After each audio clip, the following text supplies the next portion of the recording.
여러분 안녕하십니까? 정관용입니다. 청년복지정책, 오늘 경기도 국정감사에서 뜨거운 감자로 떠올랐는데요. 남경필 경기도지사, 이재명 성남시장, 내년 지방선거 앞두고 사실상 선거전에 들어간 것 아니냐, 이런 해석이 나올 정도로 지금 날카로운 대립 양상이 펼쳐지고 있습니다. 최근에는 이 경기도가 성남시의 3대 무상복지 예산이 잘못됐다고 무효 소송 제기한 게 있는데, 그건 박근혜 정부 청탁으로 이루어진 청부소송이었다, 이런 주장을 하면서 이재명 시장이 남경필 지사 측에 소취하를 요구하고 있죠. 이재명 성남시장 잠시 후에 전화로 만나보고요. 오늘 2부에서는 특별한 순서 마련하겠습니다. 지금부터 30년 전 1987년 10월 19일 바로 오늘 저녁 저희 CBS 뉴스가 부활을 맞았습니다. 1980년 신군부의 언론 통폐합 조치로 보도 기능을 빼앗겼던 CBS가 7년 만에 어떻게 다시 목소리를 되찾았는지, 그 의미는 무엇인지 함께 생각해보는 특집 좌담 마련했습니다. 강대인 미디어 리더스 포럼 공동대표, 대덕대 황우선 교수, CBS의 변상욱 대기자, 세 분과 함께하는 시간, 많은 관심 부탁드리겠습니다. 잠깐 광고 듣고 시작하죠. 성남시에 3대 무상복지가 있죠. 청년배당, 공공산후조리원, 무상교복. 그런데 그 예산을 의결한 것은 무효다라면서 경기도가 지난해 1월, 벌써 한참 됐네요, 대법원에 소송을 낸 바 있습니다. 그런데 최근에 이재명 성남시장이 남경필 경기도지사한테 그 소 취하하라, 그건 박근혜 정부의 청탁하에 이루어진 청부소송 아니냐, 이런 주장을 펴고 있네요. 이재명 성남시장 전화로 만나봅니다. 안녕하세요. 네, 반갑습니다. 이재명입니다. 네. 그 3대 무상복지 예산 의결한 게 무효다? 경기도는 왜 그렇게 주장합니까? 간단히 말씀을 드리면 이 조례, 그다음에 예산이 정부의 승낙을 안 받고 마음대로 만든 정책이기 때문에 불법이다. 네. 라고 하는 게 이 박근혜 정부의 주장이었고, 예. 그 주장에 따라서 불법이라고 보고 무효라는 소송을 제기한 겁니다. 예. 원래 지방자치단체가 어떤 조례나 예산을 통과시키려면 정부의 승낙을 받아야 하나요? 그렇지는 않죠. 과거에 이제 소위 관치 시절에는 뭐 시장도 임명하고 자치사무도 전부 다 정부의 승인을 받았지만, 정상적인 자치권이 보장된 나라에서는 예. 자기의 권한과 자신의 재원을 가지고 독자적인 주민복지 사업을 하는 건 그야말로 지방자치단체 고유 권한이죠. 예. 만약에 이런 것까지 전부 정부가 승인을 한다면, 즉 정부가 마음대로 못하게 할 수 있다면 이미 자치가 아니죠. 예. 그런데 박근혜 정부는 성남시가 이제 자체 재원을 가지고 자체의 조례 제정권에 의해서 조례를 만들고 정부의 지원 없이 자체적으로 만든 이 3대 복지 예산을, 예, 정부의 동의를 안 받았다. 난 동의해 줄 수가 없다. 네. 그러니까 하지 마라고 했는데 그냥 했으니까 이게 불법이다, 이렇게 주장한 것이고요. 예. 중앙정부는 직접 성남시에 소송을 제기할 수 없으니까 경기도에게 소송을 제기하도록 압력을 행사해서 경기도가 결국은 자기들 이해관계도 없는데, 네, 같은 자치단체끼리 그야말로 그 일종의 자해성, 자치권을 침해하는 소송을 한 겁니다. 예. 왜냐하면 경기도도 자치권을 존중받아야 될 자치단체거든요. 예, 예. 그런데 정부의 동의를 안 받았다고 자체적 사무를 마음대로 못하면 자치가 아닌데, 이게 정부의 입장을 두둔해 준 겁니다. 네. 하지만 그 지역 형평성이나 이런 것 차원에서 지자체의 복지 정책에 대해서 중앙정부 복지부하고 어떤 협의 절차, 그리고 네, 동의를 구하는 절차들은 법적 근거가 있지 않습니까? 이제 이게 바로 이제 문제의 핵심인데요. 예. 협의는 하는 게 필요합니다. 조정을, 예, 해야 되니까. 예, 협의와 조정을 하게 돼 있지. 예. 합의나 승낙 동의를 받으라고 되어 있지 않습니다. 이 법조문은 매우 중요한 그 문헌에 의해서 해석해야 되는데요. 예. 법조문에 그래서 협의하라고 돼 있죠. 네. 자치권을 행사하는 것이기 때문에 마음대로 못하게 해도 안 되고 또 마음대로 해도 안 되고. 예. 그렇기 때문에 협의해라라고 돼 있고, 협의가 안 되면 조정해라, 이렇게 돼 있습니다. 예. 그런데 그럼 조정이 안 되면 어떡할 것이냐에 대해서는 조항이 없는 거죠. 아하. 이걸 왜냐하면 국회에서 이렇게 법을 만든 이유는 자치단체에 대한 정부의 통제가 지나치면 안 되기 때문에 그렇습니다. 알겠습니다. 네네. 지금 그 협의 조정이라고 명기되어 있는 그 법의 해석을 둘러싸고 논란은 분명히 있습니다. 그렇습니다. 박근혜 정부가 펴온 주장과 지금 경기도가 대법원에 제소한 주장과 지금 이재명 시장의 주장은 어쨌든 법적 판단은 아직 못 받아본 상태예요. 그렇습니다. 대법원에 계류 중입니다. 좋습니다. 그런데 최근에 그 경기도의 소송은 박근혜 정부의 청부 소송이다. 왜 그런 주장을 하시게 됐나요? 이게 이제 두 단계를 거치게 되는데 우선 조례를 만들어야 됩니다. 지방 정부가 어떤 정책을 하려면 그렇죠. 그래서 무상교복 이런 조례가 다 만들어졌죠. 예. 그 다음에 이제 예산을 편성을 하게 되는데 이 조례에 대해서는 경기도가 아무 말이 없이 그냥 용인하고 넘어갔어요. 네네. 그런데 갑자기 그 조례에 의해서 만들어진 예산이 위법해서 무효라고. 예. 갑자기 소송을 제기했는데. 예. 그 사이에 정부의 입장이 강경하게 아마 바뀌었던 것 같습니다. 저희는 아니 조례를 제정할 때는 가만히 있더니 예. 갑자기 예를 들면 김무성 대표가 성남을 뭐 악마의 속삭임이라든지 이렇게 저를 비난하고 예. 또 신년 기자회견에서 박근혜 대통령이 저를 비난하고 그리고 난 다음에 남경필 지사가 갑자기 이게 자기 경기도에도 사실은 해가 되는 정부의 조치인데 예. 자치권을 침해하는 거 아닙니까? 예. 근데 그걸 가지고 경기도는 이해관계도 없는데 정부의 입장에 맞춰서 저희를 소송을 하길래 네. 이거 좀 뭔가 사연이 있나 보다 아하. 저희가 생각했죠. 근데 그 사연을 확인하셨어요? 결국은 그 사연이 얼마 전에 문서로 나온 겁니다. 어떤 문서입니까? 1월 6일, 작년 1월 6일에 이제 수석 비서관 회의에서 이런 문서가 나왔다는 거죠. 청와대 수석 비서관 회의. 그렇습니다. 예. 성남시의 3대 무상복지 사업에 대해서 정부가 할 수 있는 모든 조치를 다해서 강력 대응할 것 이런 걸 써놨는데요. 강력 대응하라는 지시를 누가 내렸어요? 네, 비서관 회의에서 그런 대응할 것 이런 지시를 했다고 문서가 이제 나와서 이재정 국회의원이 공표를 하셨는데요. 제가 이걸 보니까요. 예. 그냥 정책의 차이 아닙니까? 입장의 차이. 예. 국민들의 예산을 어떤 방식으로 쓰는 게 국민에게 더 이익이 될까 예. 고민인데 예.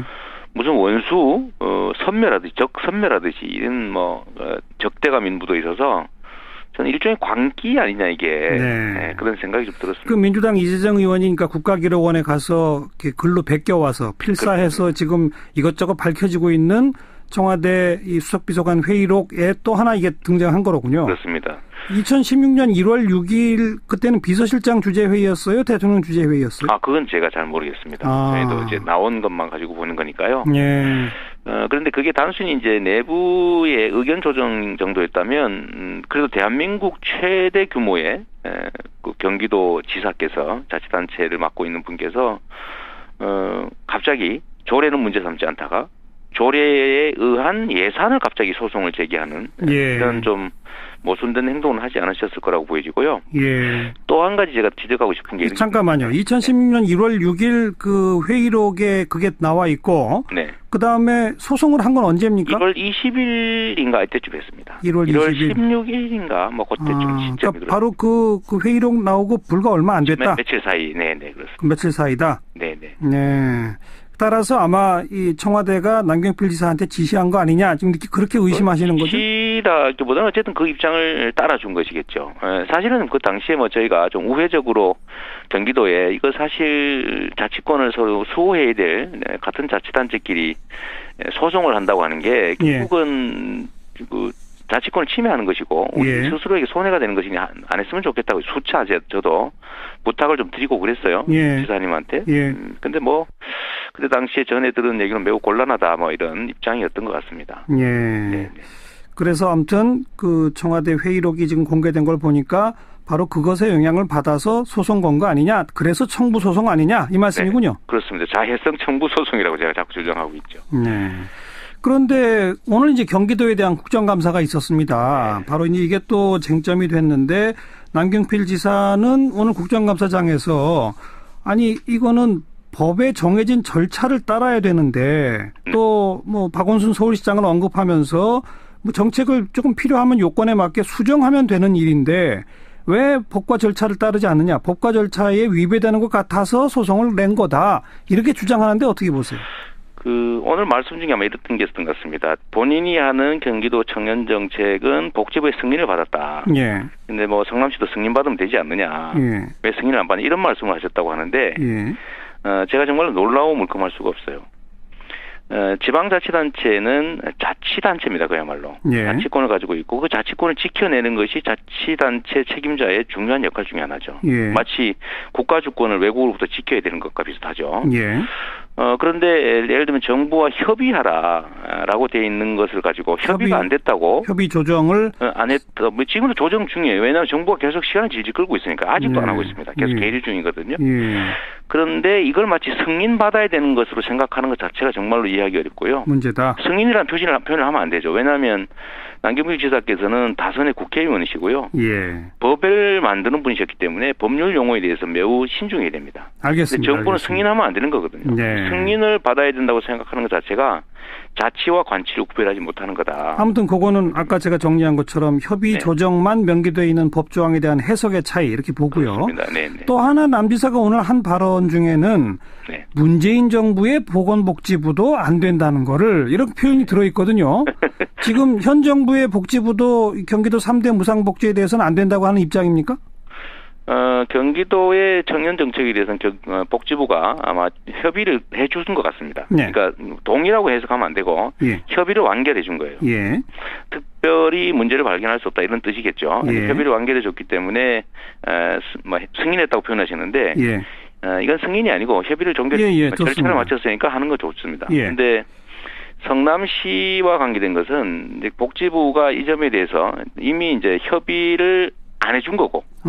그게 이제 국무총리 쪽으로 넘어가 있습니다, 이게. 그러면 이게 소송이 계류 중이다 보니까 아마 복지부 입장에서도 소송 중인 걸 어떻게 하기 좀 어려울 수 있어요. 잠깐만요. 그러니까 그 협의 중에 안 돼가지고 국무총리 쪽으로 넘어간 거는 이미 박근혜 정부 때입니까? 그렇습니다. 네. 그러니까 문재인 정부로 바뀐 후에도 복지부는 소송이 걸려 있으니까 나서기가 어렵다? 아니, 그렇지 않습니다. 그럼요. 이제 그런 상태에 있는데 현재 이제 정권 교체가 됐지만 아직 복지부는 업무 파악 중이 되고요. 이 점에 대해서는 이제 뭐 검토 중이겠죠. 검토 중일 텐데 복지부가 승인을 했으니까 이거는 합법적이고 승인을 안 받았으니까 불법이라서 무효고 이 입장을 가지고 있는 것 자체가 저로서는 매우 놀랍다는 것이죠. 그러면 결국 지방자치라고 하는 걸 부인하게 됩니다. 아무튼 조금 애매한 조항들과 복잡한 행정적 절차들 사이에서 서로 입장 차이로 소송까지 가 있다 이런 거고 지금 이재명 시장은 그게 정치적인 탄압 아니냐 이렇게 보시는 거로군요. 그렇습니다. 이게 지방자치단체가 지금 자치권이라고 하는 거는 정부가 돈 대준 것도 아니고 지방자치단체가 자기 예산을 가지고 그러면 자기의 조례에 의해서 주민들이 복리에 관한 업무를 하는 것인데 이런 걸 보장하는 게 자치고 가능하면 이게 존중되는 방향으로 해석해야 되는데 자치정부를 맡고 있는 도지사께서 스스로 이런 걸 소송 제기하고 하니까 저로서 참 난감하죠. 남 지사가 페이스북에 쓴 글을 제가 읽어드릴 테니까 답변해 보세요. 아무 노력도 하지 않고 막말 싸움만 하려니 참 답답하다. 이 시장은 제발 막말보다 절차를 먼저 따라달라 이렇게 썼는데요. 막말이 아닌 걸 막말이라고 하는 게 막말이죠. 절차 따를 건 다 따랐다? 절차는 다 따랐죠, 저희로서는. 그럼 정부가 동의하지 않으면 아무것도 하지 말면 자치권을 포기하는 거죠. 알겠습니다. 그 대법원에 간 게 벌써 한참 됐는데 그 대법원은 심리를 하고 있나요? 안 하고 있나요? 하고 있겠죠, 나름. 근데 아직 결론은 안 났고. 정치, 특히 이제 국가기관끼리 분쟁을 법원에 맡기는 건 옳지 않은 행위입니다, 사실. 충분히 말로 할 수 있는 거를 왜 법원까지 끌고 와서 이 정치를 법의 영역으로 떼넘기는 겁니까? 아무튼 그 대법원은 아직 판결을 안 내렸고 남경필 지사는 소취할 생각은 없는 것 같고 현재 그 상태네요. 저희는 계속 알겠어요. 좀 취하해라 이렇게 요구하고 있는 거죠. 내년 경기지사 선거 나가시는 거죠? 볼 때마다 그 말씀하시니까 제가 사실 마음의 결정은 다 했는데 아직 시장 임기도 많이 남아서 공개적으로 이걸 표명하기가 좀 어려워서 말을 안 하고 있습니다. 좋습니다. 오늘 전화로 연결된 김에 박근혜 전 대통령이 거의 이제 재판 거부 투쟁, 옥중 투쟁 이런 모드에 들어갔는데 어떻게 보세요? 저는 이분이 법치 또는 법에 대한 관념이 우리 보통의 국민들과 다르신 것 같아요. 우선 선거 과정도 저희 이제 국민들이 볼 때, 우리 저나 같은 국민들이 볼 때 도저히 납득할 수 없는 일들이 몇 가지 있었죠. 여러 가지 뭐 부정적 측면들이 있었고요. 예. 두 번째는 대통령이 돼서 통치를 소위 하는 과정에서도 보면 법을 존중하지 않았습니다. 예. 그 결과가 본인이 이제 영어의 몸이 되는 것이었고요. 세 번째로 보면 퇴임을 하고 나서도 법은 자신에게는 관계가 없다 이런 생각하시는 것 같아요. 아니 사법기관도 국가기관이고요. 검찰도 예. 국가기관이고 거기서 죄가 된다고 해서 또는 뭐 혐의가 있다고 해서 수사하고 기소하고 재판하고 구속하고 하는 건데 그걸 전혀 인정하지 않는 거죠. 예. 그래서 저는 이분이 법에 대한 인식 자체가 좀 다르다는 생각이 들고 또 한 가지는 이제 소위 이제 법에 의해서 정당하게 본인이 구제를 받거나 아니면 지금 영어의 몸을 벗어날 수 없다고 보니까 이제 정치 투쟁으로 전환하는 것 같습니다. 이제 법을 존중하기보다는 법을 좀 무시하고 정치적 문제를 만들어서 더군다나 국제적으로 정치적 문제를 만들어서 좀 여지를 만들어 보려는 거 아니냐 이런 생각이 듭니다. 그 의도한 대로 국제적 정치 문제가 될까요? 잘 안 되겠죠. 너무 명백한 사안이라서 죄를 안 지었는데 뭐 죄를 만들었다든지 아니면 침소봉대에 했다든지 그건 모르겠지만 뭐 명백한 유죄 사실을 알겠습니다. 최근에는 또 이명박 전 대통령 관련된 의혹들도 많이 나와요. 어떻게 해야 한다고 보시는지 짧게 한 말씀만. 지은 죄만큼 처벌받는 게 맞고 대한민국은 민주공화국이니까 전직 대통령도 국민의 한 사람이니까요. 똑같이 처벌받고 조사받고 해야죠. 저는 이분이 죄 지은 게 많다고 생각하는 사람입니다. 뭐 예를 든다면 지금 블랙리스트 얘기도 전 책임이 있을 가능성이 높다고 보죠. 당연히 수사해야 되고요. 예를 들면 댓글 문제라든지 또 자원외교 4대강 뭐 심지어 제1롯데월드 이런 거 있을 수 없는 일을 저질렀기 때문에 그러니까 그런 거 하나하나 다 조사하고 책임 있으면 처벌을 하고 엄중하게 처벌받아야 되겠죠. 여기까지 듣겠습니다. 고맙습니다. 네, 감사합니다. 이재명 성남시장이었습니다. 윤태권 실장 어서 오십시오. 안녕하세요. 정계 개편 오늘은 바른정당에서 소식이 막 나오네요. 그렇죠. 그 주호영 원내대표가 어제 이제 긍정적이었어요. 그 국민의당 쪽 여론조사 결과에 대해서. 근데 대주주격인 유승민 의원도 호응을 했어요. 뭐라고 그랬어요, 유승민 의원? 오늘 유승민 의원이 한국일보, 중앙일보 두 군데 지면 인터뷰를 했더라고요. 이건 말하자면 작심하고 했다는 뜻 아니겠습니까? 그렇죠. 지면 인터뷰라는 거는. 거기서 바른정당과 국민의당, 자유한국당 내 중도 보수 세력이 통합해야 한다. 단계적 통합이든 한 번에 합치든 전제만 갖춰지면 다 가능한 일이다. 지방선거 전이라도 못할 게 없다. 이랬어요. 그러니까 국민의당, 바른정당 둘만이 아니라 범위가 더 크네요. 그렇죠. 이건 이제 두 가지 의미가 있을 거예요. 유승민 의원이나 그 바른정당 자강파 입장에서는 발등에 떨어진 불이 자유한국당하고 통합론이지 않습니까? 그렇죠. 거기 이제 맞대응을 하는 거죠. 이쪽에 이제 불을 지펴가지고 그쪽 불을 이제 끄는 거죠. 첫 번째 급한 것은. 그러니까 바른정당이 자유한국당 쪽으로 끌려가려고 하니까 그게 아니라 우리가 국민의당과 합치면서 자유한국당에서 오히려 끌어오자. 그렇죠. 맞불이네요. 그건 이제 방어적인 공세적 방어가 되겠죠. 그렇죠. 그리고 이렇게 바른정당 입장에서도 지금 이제 독자적으로 뭐 하기에는 힘든 게 분명히 있으니까 뭐 속내는 괜찮은 것도 있는 거겠죠. 국민의당이 후보를 내기 어려운 지역은 우리가 내는 방식의 선거연대 가능성도 열어놔야 한다. 지방선거 이야기입니다. 성사된다면은 유연하고 전략적으로 임해서 더불어민주당, 자유한국당과 겨뤄볼 것이다. 3자 정립이죠. 이건 사실 옛날부터 나오던 이야기예요. 그렇죠. 국민의당하고 바른정당이 현역 의원만 따지면 겹치는 지역이 단 한 곳도 없어요. 바른정당은 주된 구성이 영남 플러스 수도권. 그렇죠. 국민의당은 호남 플러스 비례대표죠. 김성식 의원 수도권에 한 명 있지만은 강세 지역이 다르니까 경쟁은 없는 거고 시너지 효과는 있을 수 있다는 거죠. 그런데 뭐 전제 조건도 걸었잖아요. 안보관이 너무 다르면 곤란하고 국민의당이 호남 지역당이라는 이미지도 벗어야 한다. 뭐 나도 영남 지역당이라는 이야기만 들을 수는 없다. 이렇게 말을 했어요. 유 의원은 통합을 할 때 너무 세세한 조건까지 따질 수는 없다. 이렇게 전제를 했는데 전 이 문장까지만 보고 뒤에 별 이야기가 없을 줄 알았는데 근데 뒷문장이 햇볕 정책과 지역주의 문제는 선행 합의가 돼야 된다. 이랬어요. 근데 햇볕 정책 특히 또 호남 기반 이건 국민의당의 핵심 정체성 아닌가요? 그렇죠. 안보 면에서는 바른정당이 훨씬 더 보수적이고 그리고 뭐 호남 지역당이냐. 호남 지역당이라고 하면 국민의당이 우리는 안 그렇다 이러겠지만은 호남 정체성이 있지 않냐라고 하면은 그거는 인정하고 오히려 강조하는 바지 않습니까? DJ 정신을 계승한다 그렇죠. 이러니까. 예. 어찌됐든 간에 오늘 주호영 원내대표가 한 이야기가 어제 김동철 국민의당 원내대표가 나를 찾아왔었다. 많은 국민의당 의원들이 원하고 있다고 해서 우리 당 의원들의 뜻을 확인해달라는 요청을 받았다. 국민의당 의원들이 원한다는 게 바른정당과의 통합. 그렇죠. 그러면서 지난 주말 안 대표를 만났는데 양당 통합 가능성에 대한 논의가 있었다.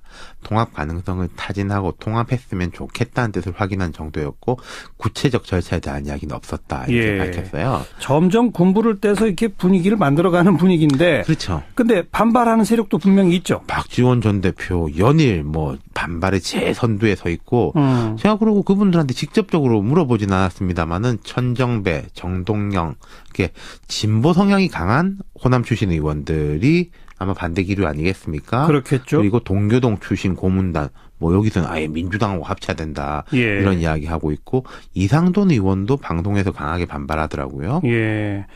우호적인 쪽을 공개적으로 밝히는 사람들은 누구예요? 김동철 원내대표가 거의 공개적으로 이야기를 하고 있죠. 주호영, 예를 들어 정치인들이 말을 약간 과장해서 할 수는 있지만은 없는 이야기는 할 수는 없거든요. 주호영 원내대표가 김동철 원내대표 어제 나 찾아와가지고 이렇게 이야기했다 말했지 않습니까? 그렇죠. 그리고 처음 공개한 것도 그렇고. 주승용 전 원내대표 포함해가지고 한 10여 명의 긍정적인 의원들이 회동도 한다 그래요. 그리고 수도권 쪽도 긍정적이고요.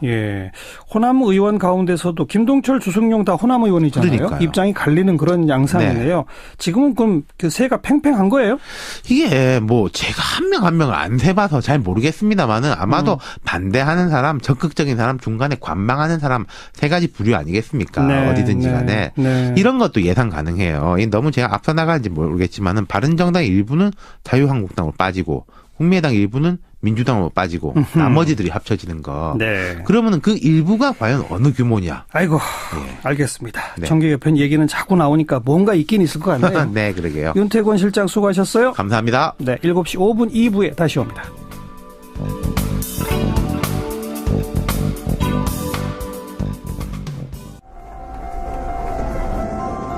이 모든 보도 기능이 오늘로 종결되고 역사적인 마침표를 찍으면서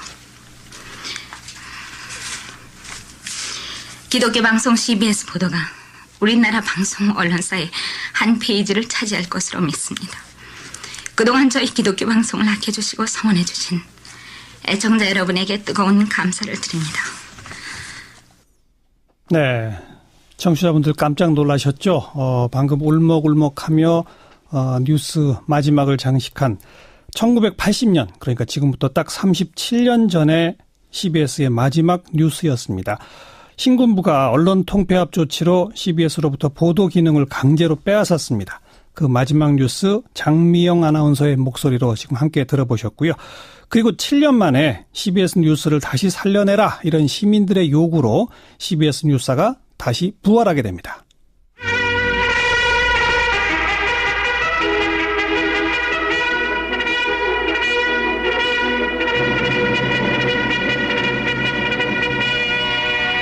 기독교 방송 뉴스가 지난 1980년 언론 통폐합 조치로 중단된 지 만 6년 11개월 만인 오늘부터 서울, 부산, 대구, 광주 1위국 등 전국 방송망을 통해 방송되고 있습니다.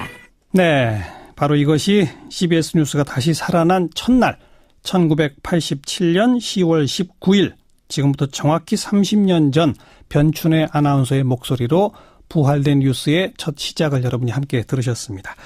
그래서 오늘 저녁에 좀 특별한 순서를 마련했습니다. CBS 뉴스 부활 30주년 특집 좌담, CBS 저널리즘과 한국의 민주주의라고 하는 제목을 붙여봤는데요. 세 분 손님을 모셨습니다. 한 분 한 분이 참 소중한 분들이세요. 저희 CBS 출신이시고요. 이 초대 방송위원회 부위원장 그리고 위원장도 맡으신 바 있습니다. 지금 현재는 미디어 시민 모임의 이사장 맡고 계신 강대인 이사장 오늘 모셨습니다. 어서 오십시오. 네, 안녕하십니까. 반갑습니다. 네. 그리고 대덕대학교의 황우선 교수님 어서 오십시오. 안녕하십니까. 네. 황우선입니다. 여러분 잘 아시죠? 저희 CBS의 변상욱 대기자 어서 오십시오. 네, 안녕하십니까. 네. 먼저 강대인 이사장님 CBS에 몇 년도에 입사하셨던 거예요? 예, 제가 방송 생활은 69년에 시작을 했는데요. 이제 극동방송에서 PD로 출발을 했고요. 이제 서울대에서 이제 석사 마치고 인도에 한 1년 다시 공부하러 갔다가 귀국하면서 네. CBS에 합류가 됐습니다. 73년부터 이제 73년. 예. 그래서 이제 편성부 차장, 편성부장, 뭐 기획심의실장 뭐 이런 것을 그럼 PD 출신? 예, 그렇습니다. PD 출신입니다. 예. 네. 80년까지 계셨어요? 네, 80년 언론 통폐합하면서 제가 이제 회사를 떠나게 됐습니다. 해직당하신 겁니까? 해직당한 건 아니고요. 그런 언론 상황을 도무지 감당할 수가 없어서 대학으로 이제 가는 기회가 생기고 그래서 CBS하고 이제 작별을 구하게 됐습니다. 네. 오늘 처음에 80년 마지막 방송하던 장미영 아나운서의 목소리, 예. 또 뉴스가 부활했던 87년에 변춘의 아나운서의 목소리 다 새롭고 참 감격스럽네요. 다 네. 사랑하고 좋아하던 후배들인데, 예. 그리고 우리 대덕대 황우선 교수님은 그 기독교 저널리즘 쪽 연구를 하셔서 CBS에 관한 논문도 많이 쓰셨더라고요. 네, 많지는 않지만 꾸준히 연구하고 있습니다. 네. 그 이 통폐합되고 부활되고 뭐 그런 배경이라든지 CBS가 처음 탄생하게 된 계획이라든지 이런 것들에 좀 도움 말씀 주시길 바라겠고요. 네. 변상욱 기자께서는 몇 년 입사하세요? 저는 83년 입사입니다. 83년? 예. 그럼 보도 기능이 없을 때잖아요. 그렇죠. 그럼 뭘로 들어오신 거예요? 기자. 그때는 기자를 뽑는 것 자체가 불법이었으니까요. 그렇죠. CBS는. 예. 그래서 PD를 뽑는다고 하길래 사실은 MBC 준비하고 있었거든요. 그런데 갑자기 CBS 공고가 나왔는데 사실 뽑을 수 있는 상황의 회사가 아니라고 생각을 했거든요. 다들 그 대학에서. 그런데 갑자기 공고가 나서 그래 뭐 군부 정권이 이렇게 짓밟고 있는 상황에서 CBS로 가자 하고 이제 왔는데 그러니까 PD로 입사하신 거예요? PD로 입사했는데 갑자기 뭘 이렇게 나눠주면서 아티클을 나눠주면서 기사로 바꿔보라고 합격자들한테 첫 출근했는데 이렇게 썼더니 그대는 따로 이쪽으로 와서 기자 교육을 따로 받아야겠다. 기자반, PD반을 우선 하고 있어라. 이렇게 돼갖고 저는 기자 생활. 보도 기능을 뺏겼습니다만 뭔가는 하고 있었다? 왜냐하면 84년이 CBS 30주년이거든요. 그렇습니다. 그러니까 그때 이제 29년쯤에서 뭔가를 이제 해야겠다는 마음을 먹고 사람들을 이제 뽑아서 충원을 갖다 시작하려는 뭐 그런 단계였다고 봐야죠. 예. 방금 84년이 CBS 30주년이라는 얘기는 54년에 만들어졌다. 그렇죠. 창사 30주년. 예. 황 교수님 좀 소개해 주세요. 54년 어떻게 해서 CBS는 만들어지게 된 건지. 원래 미국의 선교부에서요, 한국의 그 방송국 창설을 제안을 했습니다. 한국교회 측에요. 근데 당시 한국 교회에서는 신문을 원했습니다. 뭐 전통적인 매체이기도 하고 앞서서 이미 한국 교회에서는 뭐 기독 신부를 비롯해서 오랫동안 그 신문을 통해서 이제 선교 활동 또 저널리즘 활동을 했었거든요. 그래서 신문을 더 선호했었는데 하지만 당시에 상황이 남북으로 이제 분단이 됐고요. 또 그런 상황에서 왕래 자체가 불가능한 상황에서 미국 선교부 쪽에서는 일단 전파를 이용한 그 라디오를 통해서 복음 이제 전하기를 원했거든요. 그런 가운데 이제 미국에서 또 미국 선교부 쪽에서 한국 교회에 그런 라디오 방송의 필요성을 또 이렇게 또 전하면서 한국 교회가 그걸 받아들였죠. 그러면서 이제 한국 교회가 예전에는 이제 신문 위주로 해서 그런 저널리즘 활동했다면 1954년 이후에는 바로 그 CBS를 통해서 방송 저널리즘을 통해서 복음을 전하게 된 그런 배경이 있습니다. 그래서 54년 CBS가 한국 최초의 민간 방송이었다면서요? 네, 그렇습니다. 당시에는 이제 국영 방송 하나밖에 없었던 상황이고요.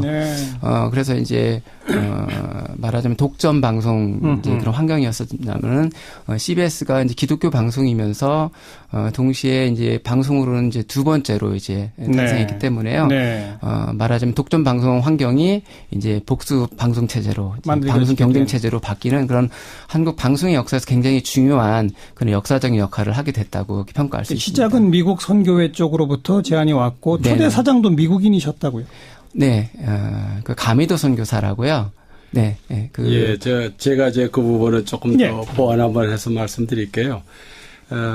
물론 이제 그 가미도 오토 디 캠프라고 하는 선교사분이 물론 이제 목사님이시고 또 신문방송학도 공부하신 분이신데 그분의 이제 물론 그 개척자적인 그런 의지도 물론 작용했지만 네. 한국 교회도 이제 변화하는 그 미디어 환경 속에 어떻게 다양한 선교의 미디어를 가질 수 있겠느냐 하는데 고민을 해왔고 1945년 이후에 한국 기독교 교회 협의회 안에 라디오와 시청각 위원회라는 게 만들어지게 됩니다. 네, 네. 라디오 시청각 위원회가 이제 그러면 어떻게 그 미디어를 통해서 방송 선교나 이런 걸 할 수 있겠는가 관심을 갖다가 이제 그 오토 디캠프 선교사하고 이제 연결이 되고 예, 그렇게 해서 원래 계획대로라면 사실은 1950년쯤에 6.25 한국동란쯤에 CBS가 개국할 뻔했는데 원래 이제 49년도에 이제 발주가 돼가지고 모든 방송 장비가 들어오려다가 전쟁 때문에 예 전쟁 때문에 그것이 들어오질 못하고 일본으로 가 있다가 그 장비가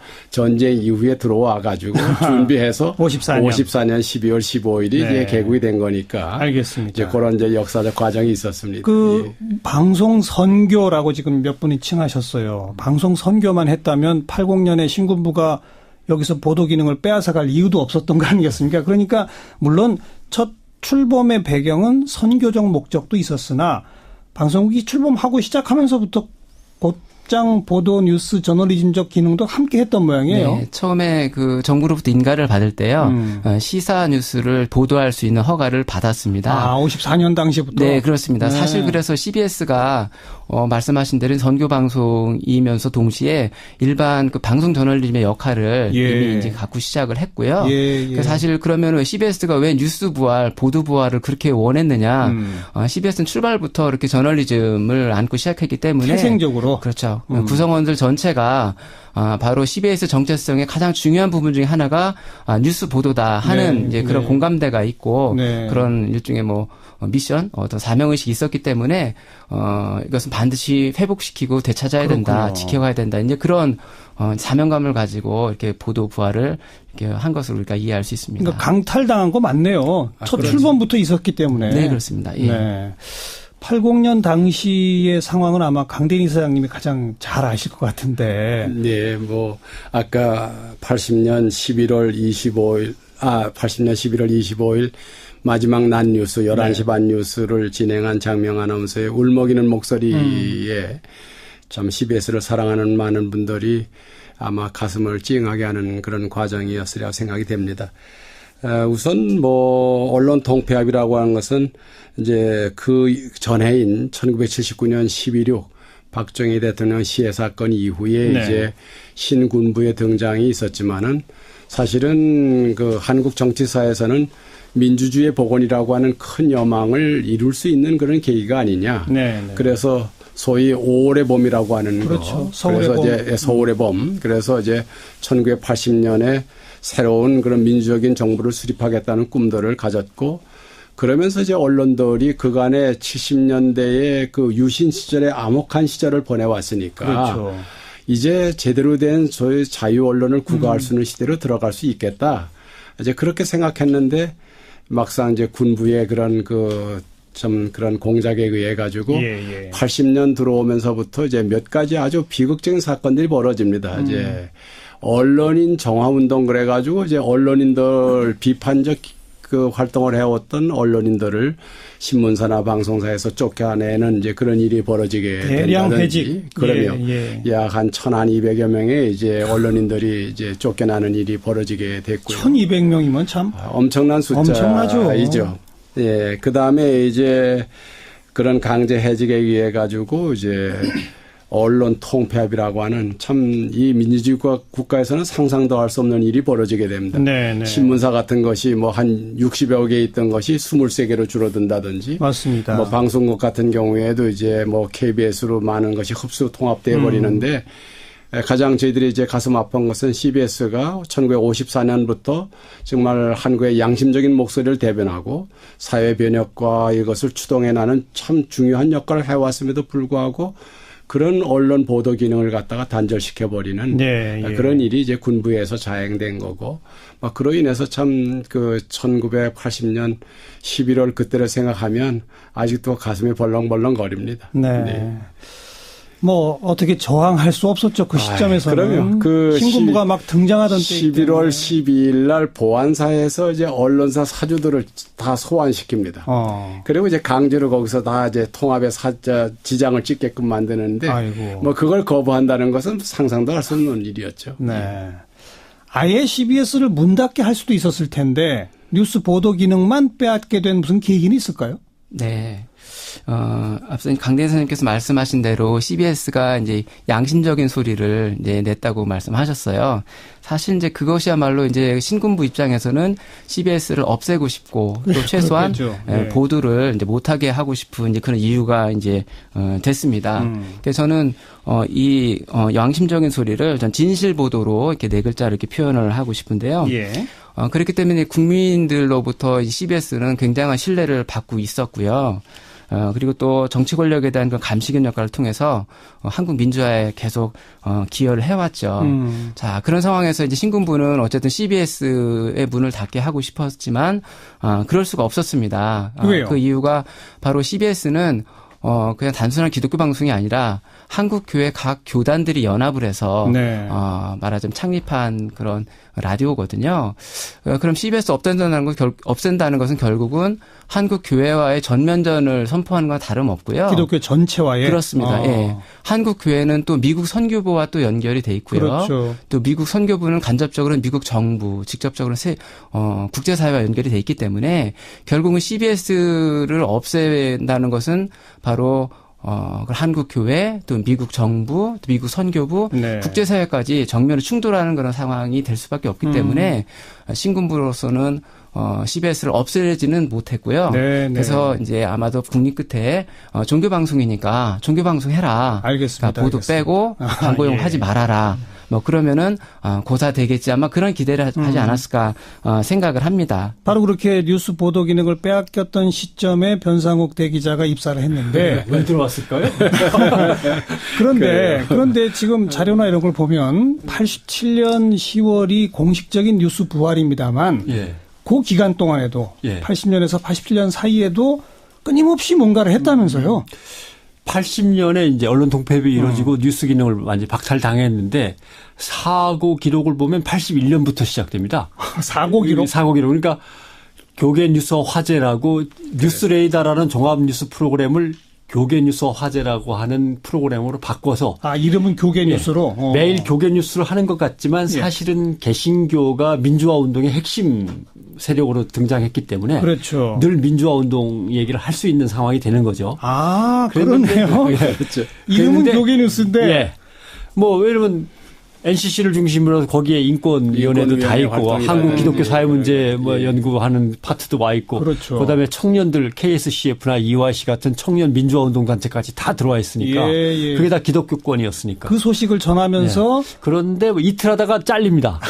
예, 이틀 했는데 맨 처음에는 교계 뉴스를 할 줄 알았더니 맨 민주화 운동 소식 나가고 뭐 정부의 농촌 정책과 정부의 주택 정책, 부동산 정책에 대한 문제 제기 같은 게 나오니까 이제 이틀만 하고 잘리면서 거기에 담당했던 기자 2명은 해고시키라고 요청이 내려오죠. 그러나 이제 회사에서는 또 요리조리 빼돌려서 지켜주고 그랬던 게 있고 아마 우리 강희사 사장님 기억하실 겁니다만 70년대 장군멍군이라고 하는 그 시사 가시 프로그램. 아주 그냥 날카롭게 뭐랄까요? 촌철살인에 유명한 거였죠. 장군멍군.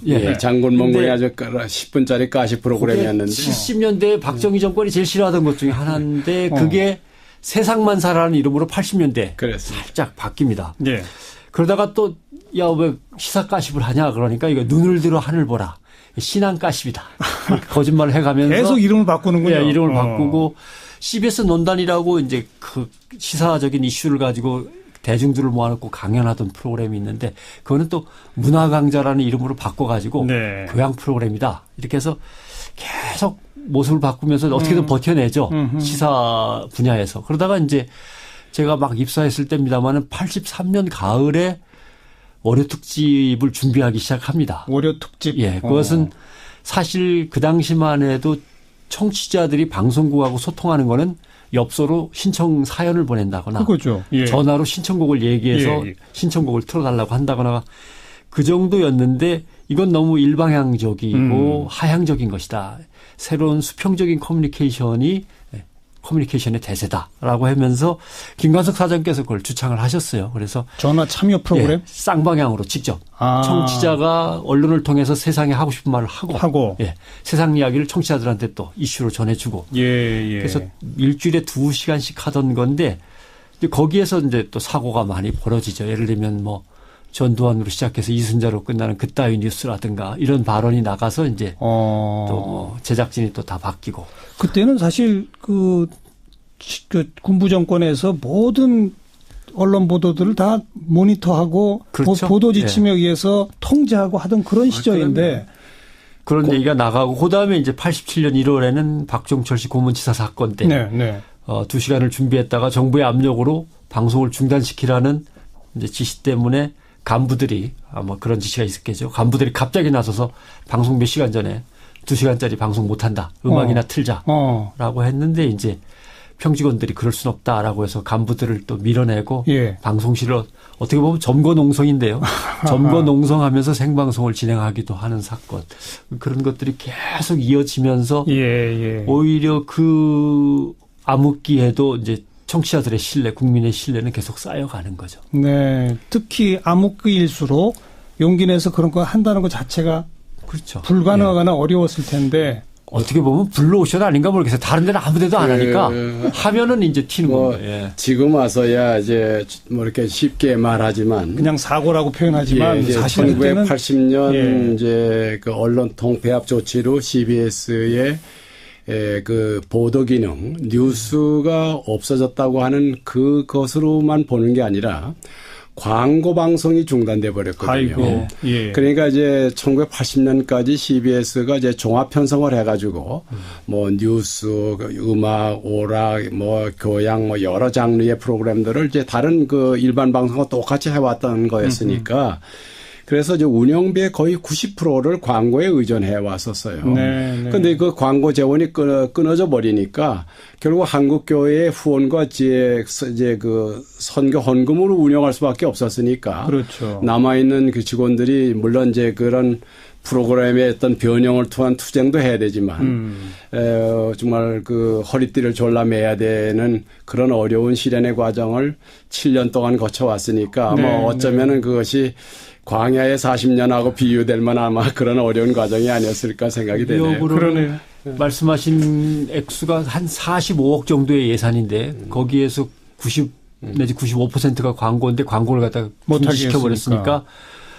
근데 그러고 나서 3억 원인가 아마 공익장음이라고 1년에 3억 원을 줬을 겁니다. 정부가. 근데 이제 이렇게 사고를 치거나 말썽을 부리면 갑자기 돈이 스톱되버려요. 그러면 그게 보너스거든요, 그게. 운영자금도 물론 쓰겠지만, 그게 이제 나올 때 겨우 보너스를 조금 띄워주는 건데, 보너스가 갑자기 안 나와버리죠. 그러면 이제 동료 직원들은 이렇게 쳐다보면서, 또 저 친구들이 사고 쳐갖고 말이야.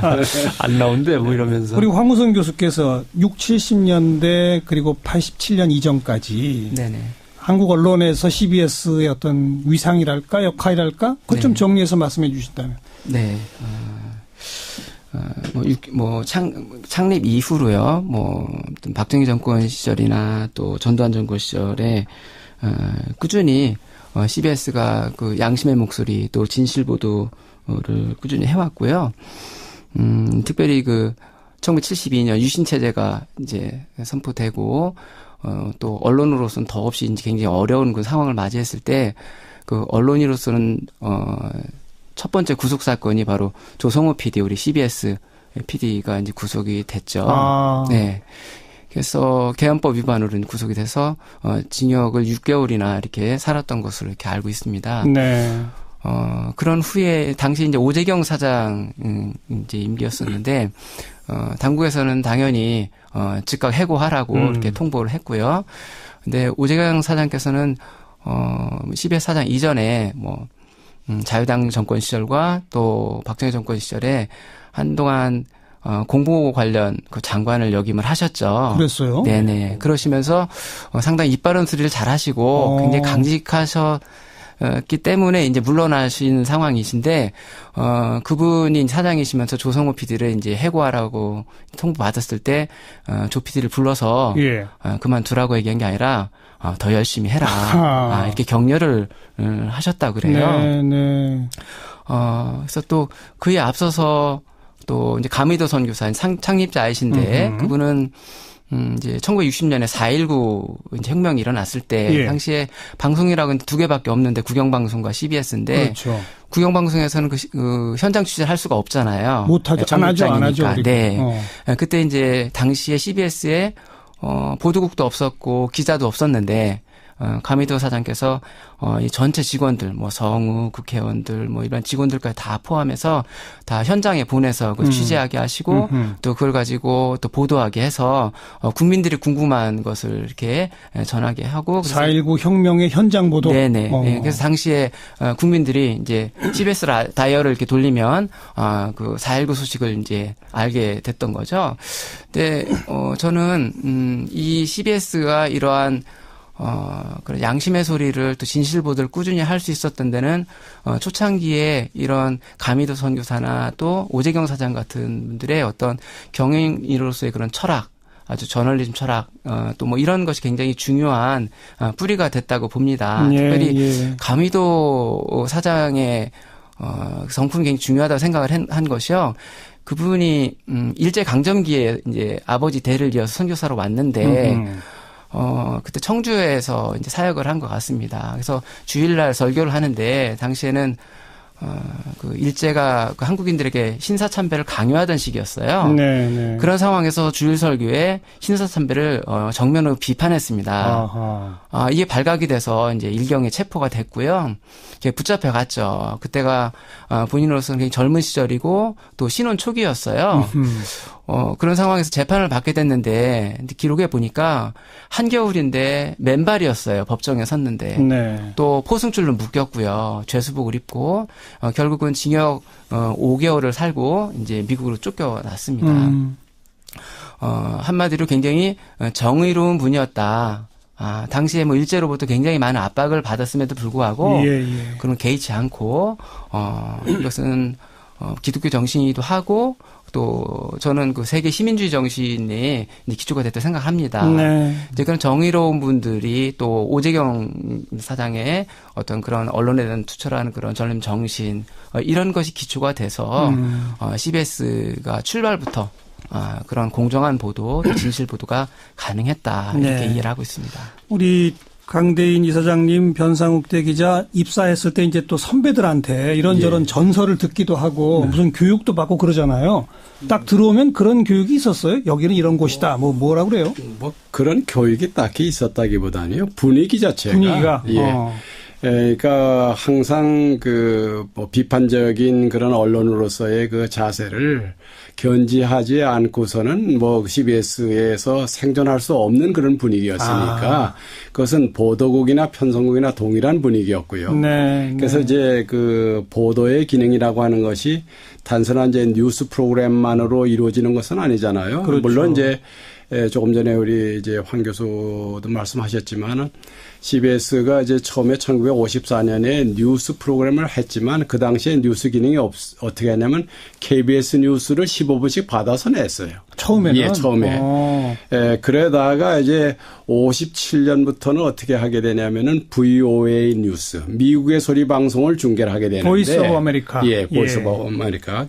미국의 소리 방송이 그 당시에 그런 그 여러 국제적인 그런 그 시각이나 또는 한반도에 대한 상황에 대해서도 아주 그 개방적인 시각들이 전달되어지는 창구였기 때문에 그 CBS 뉴스가 상당히 관심들을 갖는 그런 영역이 돼버렸고요. 그리고 이제 1958년에 가서 이제 그 동아통신사와 계약을 맺어가지고 하루에 5번씩 자체 뉴스를 시작을 합니다. 58년. 예. 그러니까 이제 기자라는 직함은 없었지만 뉴스 통신사로부터 제공받아 자체 뉴스를 진행해 왔고 그것이 이제 조금 전에 황 교수 말씀하신 대로 1960년 3월 15일 이제 김주열 군 이제 그 3.15 부정선거에서부터 그렇죠. 그 사건의 연결로 이제 4.19가 일어나는 거니까 그 모든 과정에 이제 CBS 뉴스가 이제 그 사회 지식인들이나 엘리트 계층들의 이제 관심을 끄는 그런 분야로 이제 자리 잡기 시작했다. 이렇게 볼 수 있죠. 그래서 그런 문맥들이 기자건 PD건 간에 모든 사람이 공유했던 분위기였다. 이렇게 볼 수 있고 특히 이제 그 편성국 쪽에서는 여러 가지 이제 그런 그 뭐 아까 우리 변상욱 대기자 얘기하셨지만은 CBS 논단과 같은 뭐 CBS 교양 강좌, CBS 칼럼이라든지 또 오늘을 진단한다라는 프로그램이라든지 이런 그 프로그램을 통해서 시사적인 토픽을 가지고 이제 심층 보도해 나가는 그런 것들이 이제 아주 일반적인 그런 방송계 분위기였다 이렇게 말씀드릴 수 있겠습니다. 그 군부 정권, 전두환 정권의 서슬퍼렇던 시절에 끊임없이 사고를 쳤다는 얘기는 직원들은 항상 뭔가 좀 가슴이 콩닥콩닥하고 그랬어요. 어땠어요? 글쎄요. 뭐라고 표현할지 모르겠습니다. 근데 집에 퇴근할 때 사실을 집으로 바로 가지 않고 동네를 뱅뱅 돌죠. 시커먼 지프차가 이제 동네에 서 있으면 이제 회사로 가서 자고. 집에 안 들어가고. 뭐 그러는 경우도 있었고. 뭐 조금 큰 사고가 나면은 이제 집에 전화 걸어서 아무래도 내일은 좀 다녀와야 될 것 같다. 감옥에 좀 가 있어야 될 것 같으니까 손바지라도 좀 준비해서 사식 넣을 준비라도 좀 해달라. 뭐 이렇게 얘기했는데 다행히 또 좋은 회사죠. 사실 어떻게 보면. 그럴 때마다 아까 조성호 PD에도 나왔지만 살살 또 옆으로 돌려서 다른 곳에 숨겨서 보호하기도 하고 하면서 이제 여지껏 견뎌왔고.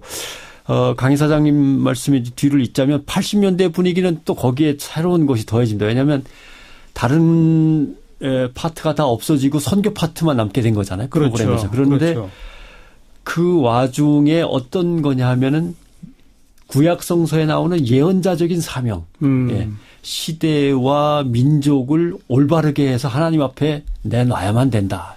이 역사를 갖다 순결한 걸로 만들어야지 이 어두운 역사로 왜곡된 역사로 그냥 놔둘 수 없다는 어떤 예언자적인 사명을 더 강조하는 이제 신앙적인 분위기도 확 일어나고. 근데 그럴 수밖에 없는 게 할머니들이 예를 들면은 그 허리춤에서 꼬깃꼬깃 접은 돈을 지폐를 꺼내 가지고 헌금을 하고 가시고 하는 광경을 보면은 시민과 민중에 대한 책임 같은 게 뭐 안 일어날 수가 없죠. 그래서 그런 것들 그러니까 신앙적인 동질감도 훨씬 강했던 것 같습니다.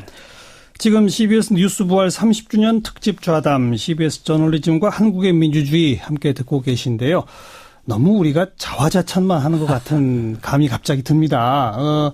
뉴스 부활된 이후 30년 뭐 저희가 하느라고 했습니다만 잘 못한 것들도 분명히 있습니다. 그 얘기 이제 조금 이따 뒤에 조금 더 나누도록 하고 이왕 자화자찬 분위기 간 김에 문자로 참 많은 분들이 저희 칭찬도 해 주시니까요. 별빛 세상님 CBS 감사합니다. 정말 어둡던 시절 소금이었습니다. 이미라님 민주주의라는 말씀에 울컥해서 눈물이 멈추질 않네요. 송광섭님 한국 언론에서 CBS가 가장 공신력 있고 믿음직한 전파 언론입니다. 5367번 쓰시는 분 금년 63세 전직 은행원입니다. 고등학교 시절부터 CBS 사랑하는 애청자입니다. 보도기능 회복되었을 때 그 감격 잊지 못합니다. 이선우님 한국 근현대사에서 민주화를 이끌어온 방송이었군요. 청취자로서 뿌듯합니다. 1202번님 정관용 김현정 프로의 애청자로서 어떻게 해서 이런 좋은 방송을 들을 수 있는가를 알게 됐습니다. 또 이원진 씨 등 많은 분들이 저도 종교는 아니지만 CBS 뉴스와 시사 프로그램만 듣습니다. CBS 뉴스 부활 30주년 축하드립니다. 저희 청취자들이 축하받을 일이죠. 이렇게 또 칭찬의 말씀들 많이 보내주고 계십니다. 87년에 아마도 6월 항쟁과 뗄래야 뗄 수 없는 관계가 있겠죠. CBS 뉴스 보도 기능을 다시 줄 수밖에 없었던 그 과정을 좀 변상욱 대기자님. 83년쯤부터 묘한 일이 벌어지는데 국민들 사이에서 언론이 왜 이 모양이야라는 이제 비판적인 여론이 슬금슬금 일어납니다. 그 이유는 아마 영화 택시 드라이버인가요? 보셨지만 택시운전사.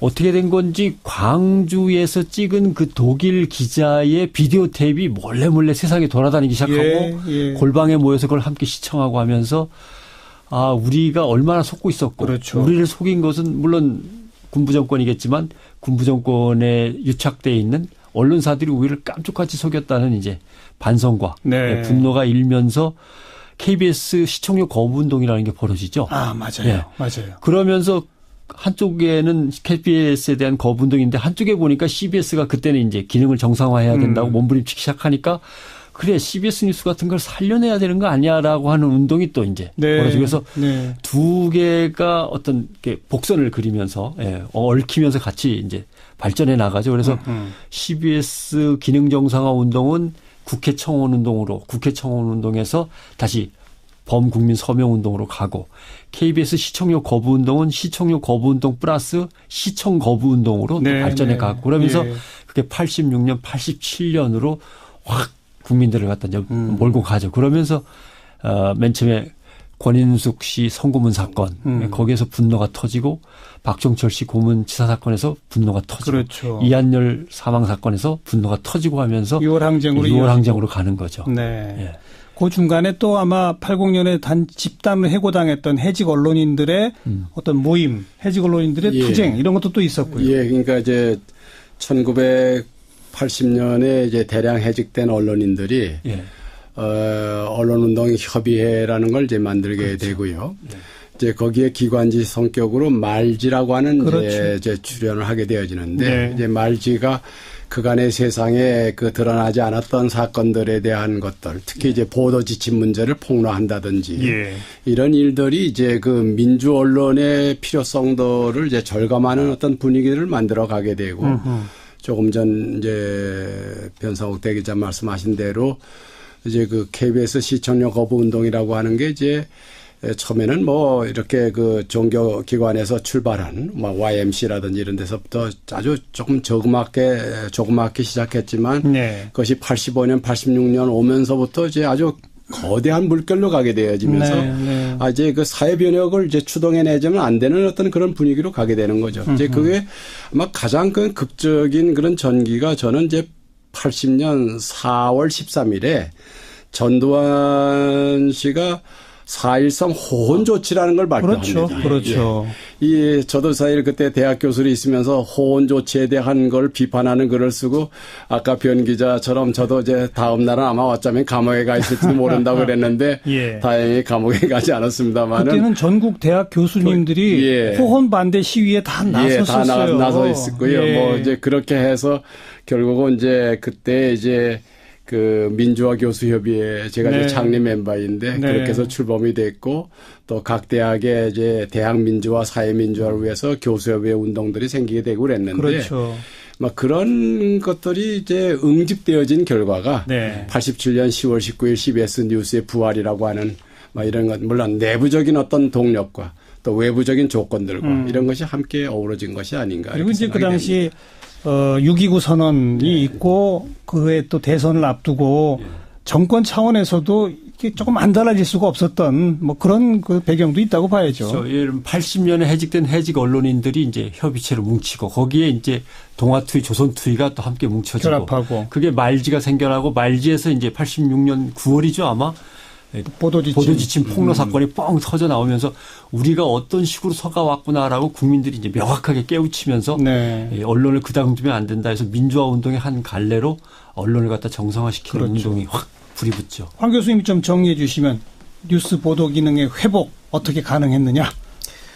저는 세 가지로 설명을 할 수 있다고 봅니다. 먼저 저는 첫 번째로는 앞서 말씀드린 대로 이 CBS의 출발 자체가 거기 인가증에 거기 시사뉴스 보도가 명시돼 있었기 때문에 이 구성원들이 어떤 스스로의 이제 그 정체성에 있어서 뉴스는 우리가 반드시 되찾아와야 된다 하는 그런 이제 공감대가 이제 있었고요. 또 그렇기 때문에 전체 직원들이 한마음 한뜻으로 이렇게 광고 기능뿐만 아니라 보도 기능 정상화를 위해서 운동을 펼치고 또 국민들에게 호소하고 각계 호소하면서 당위성을 널리 알렸죠. 그러면서 이제 앞서 우리 변상욱 대기자님 말씀하신 대로 그런 87년에 60 항쟁으로 이렇게 민주화 물결이 절정에 오르면서 자연스럽게 그런 성과를 얻어서 이 보도부활이란 제자리를 회복하게 됐고요. 두 번째로는 저는 한국교회의 지원과 협력 때문에 가능했다고 봅니다. 뭐 뉴스 못하게 하고 뭐 사회적 영향력 자체가 이제 거의 사라지는 거죠. 광고 못하게 하고 뭐 수익이 대부분 없어지니까 이제 문 닫아야 되는 형편이 되다시피 하는 건데 그때 한국교회가 각 교단이 연합해서 즉각적으로 이렇게 재정적인 후원을 했고요. 물론 그것으로 해서 뭐 넉넉할 수도 없고 충분할 수도 없었겠지만 아주 극한 재정 위기는 면할 수 있었다는 것이 굉장히 큰 힘이 됐었다. 그 세 번째로는 방금 이렇게 트위터로도 이렇게 많은 그 애청자들이 연락을 주시는데요. 국민들이 CBS는 진실한 뉴스를 보도하는 매체다. 성원, 국민의 성원. 네, 공정한 뉴스 또 신뢰받는 뉴스를 하는 그런 언론사라고 하는 그런 그냥 아주 확실한 그렇습니다. 신뢰가 있었기 때문에 국민적 지지를 받아서 보도부활이 가능했다. 변상욱 대기자 입사하고 이제 한 4년 지났을 때인데 느낌이 어땠어요? 막 감격스러웠습니까? 사실 전 전혀 아무런 감각이 없었습니다. 왜냐하면 새벽부터 밤까지 죽어라고 뛰어서 일을 마치면 막 탈진하고 또 다음날 또 뛰어야 되는데 우선 취재 인력이 기자라고는 테니까, 어떨 때는 2명, 어떨 때는 저 하나밖에 없는 상황이었으니까. 그랬어요.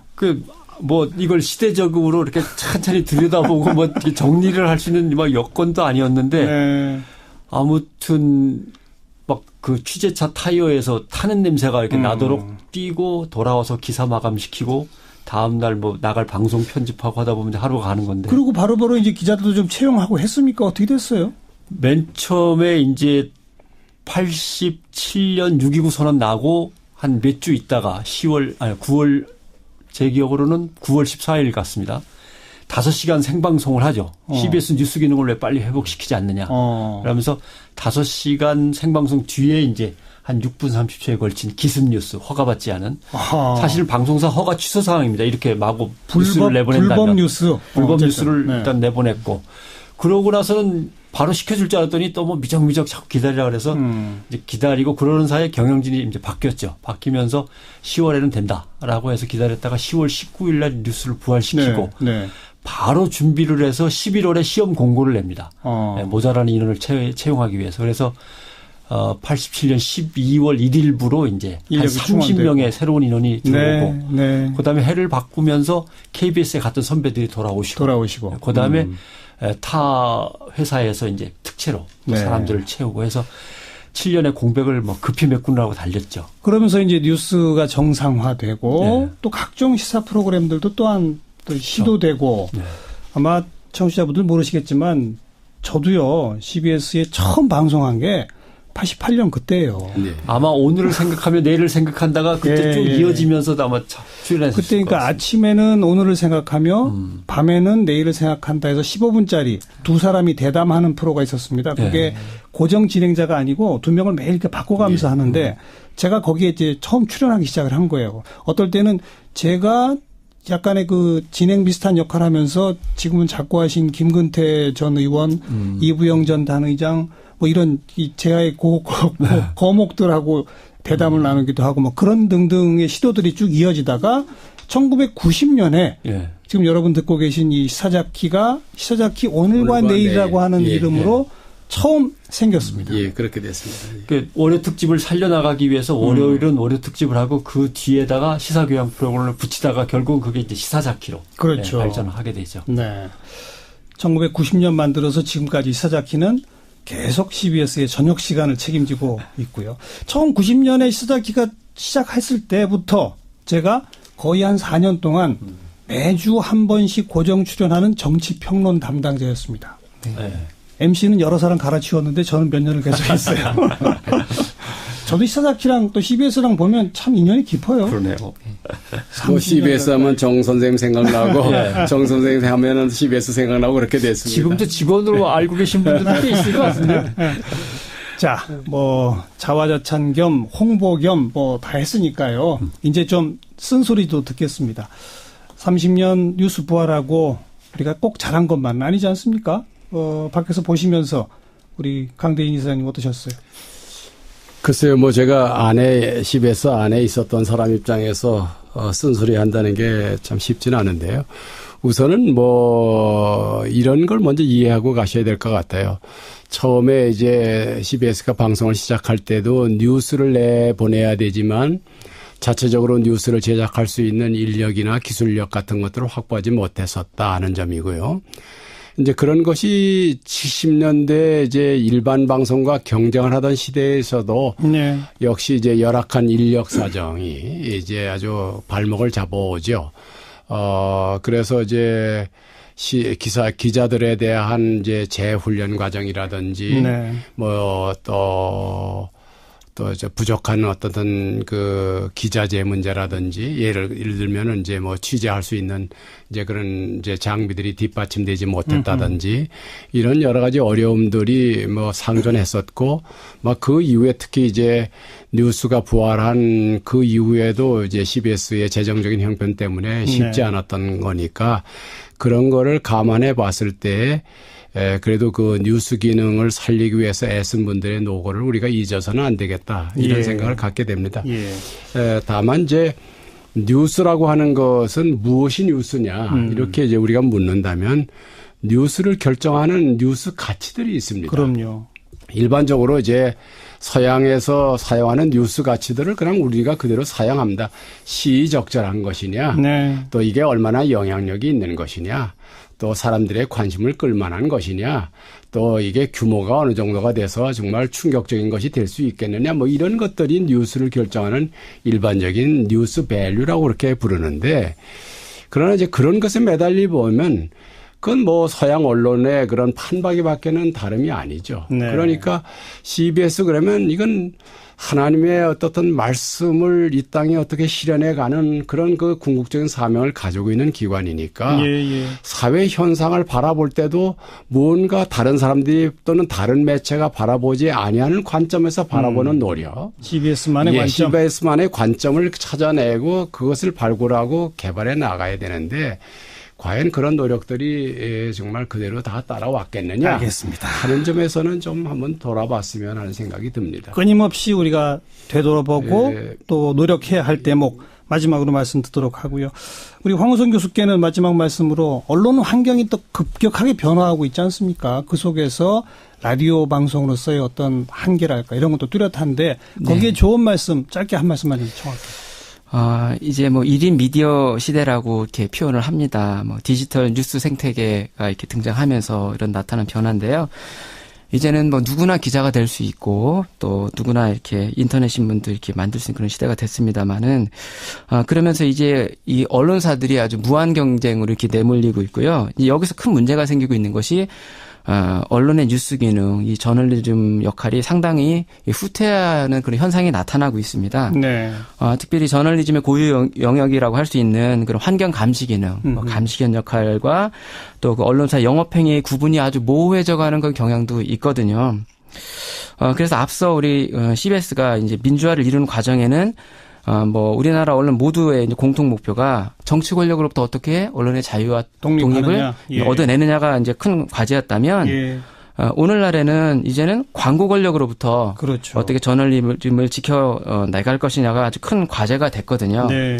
앞서서 언론 통폐합 과정에 이제 광고 없어지고 또 뉴스 없어졌을 때 한국 교회가 각 교단이 연합해서 CBS를 지켜냈던 것처럼 지금은 다시 이제 한국 교회가 또 연합을 해서 적극적으로 CBS를 후원하는 것이 필요하다고 생각합니다. 네. 그걸 통해서 바로 광고 권력으로부터 CBS를 그 진실 보도할 수 있도록 지켜주시는 것이 필요하고요. 네. 그래서 이 CBS를 통해서 기독교의 정체성, 바로 진리가 너희를 자유케 하리라. 뭐 이것을 실현하고 알겠습니다. 특별히 국민들이 간절히 바라는 진실 보도를 지켜내야 된다고 네. 생각합니다. 정치 권력, 자본 권력으로부터의 독립. 그것이 이제 언론의 가장 기본 본령이 되겠고 마지막으로 우리 변상욱 대기자님 뉴스부활 30년 맞아서 CBS 언론인 선언도 발표하신다는데 뭐 한 30초만 이야기. 26일 광화문 광장에서 이제 감사 콘서트를 열면서 네. 그 현장이죠. 예, 그래서 언론인 선언이 이제 여기에서 CBS 식구들의 뜻을 모아서 발표가 됩니다. 네. 아까 강 이사장님 설명하신 대로 인류 보편적인 가치인 인권을 신장하고 사회적인 약자와 소외된 이웃을 돌본다는 것과 그리고 역시 박애와 희생, 인간성 회복이라는 기독교적 가치를 지향해서 끊임없이 노력하겠다는 이제 CBS 언론인 선언이 이날 발표될 예정이고요. 네. 또 그렇게 그걸 따라서 노력을 해야죠. 네.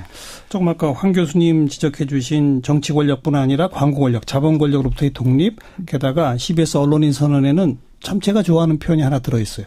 자극적이고 선정적인 기사에 대한 유혹.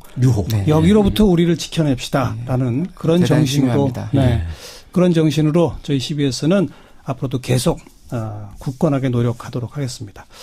진짜 여기까지 가니까 제가 CBS 직원같이 돼버렸는데 저는 사실은 직원은 아니지만 CBS와 워낙 오랜 인연을 갖고 있는 언론인입니다. 자, 함께해 주신 우리 강대인 미디어 시민 모임 이사장, 대덕대학교 황우선 교수님, 또 CBS의 변상욱 대기자 세 분 수고 많으셨습니다. 네, 고맙습니다. 이렇게 CBS 뉴스 부활 30주년 특집 좌담, CBS 저널리즘과 한국의 민주주의 모두 마치도록 하겠습니다. 고맙습니다. 시사자키 오늘은 뉴스 부활 30주년 특집 좌담으로 꾸며드렸습니다. 문자로도 저희 뉴스 부활 축하해 주시고 또 격려해 주시고 칭찬해 주신 많은 분들께 감사드리겠고요. 저희 시사자키부터 또 내일부터 계속 여러분의 성원에 힘입어서 열심히 최선을 다하도록 하겠습니다. 내일 뵙죠. 안녕히 계십시오.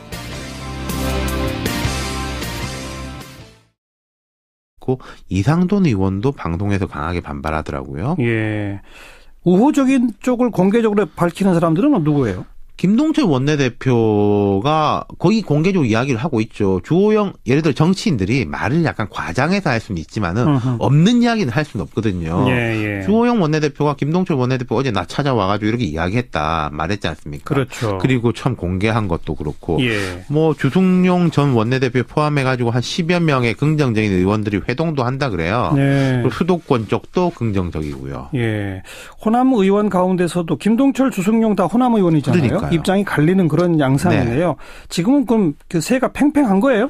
이게 뭐 제가 한 명 한 명을 안 세봐서 잘 모르겠습니다만은 아마도 반대하는 사람, 적극적인 사람, 중간에 관망하는 사람 세 가지 부류 아니겠습니까? 어디든지 간에. 이런 것도 예상 가능해요. 너무 제가 앞서 나가는지 모르겠지만은 바른정당 일부는 자유한국당으로 빠지고 국민의당 일부는 민주당으로 빠지고 나머지들이 합쳐지는 거. 그러면은 그 일부가 과연 어느 규모냐? 아이고, 알겠습니다. 정계개편 얘기는 자꾸 나오니까 뭔가 있긴 있을 것 같네요. 네, 그러게요. 윤태권 실장 수고하셨어요. 감사합니다. 네, 7시 5분 2부에 다시 옵니다.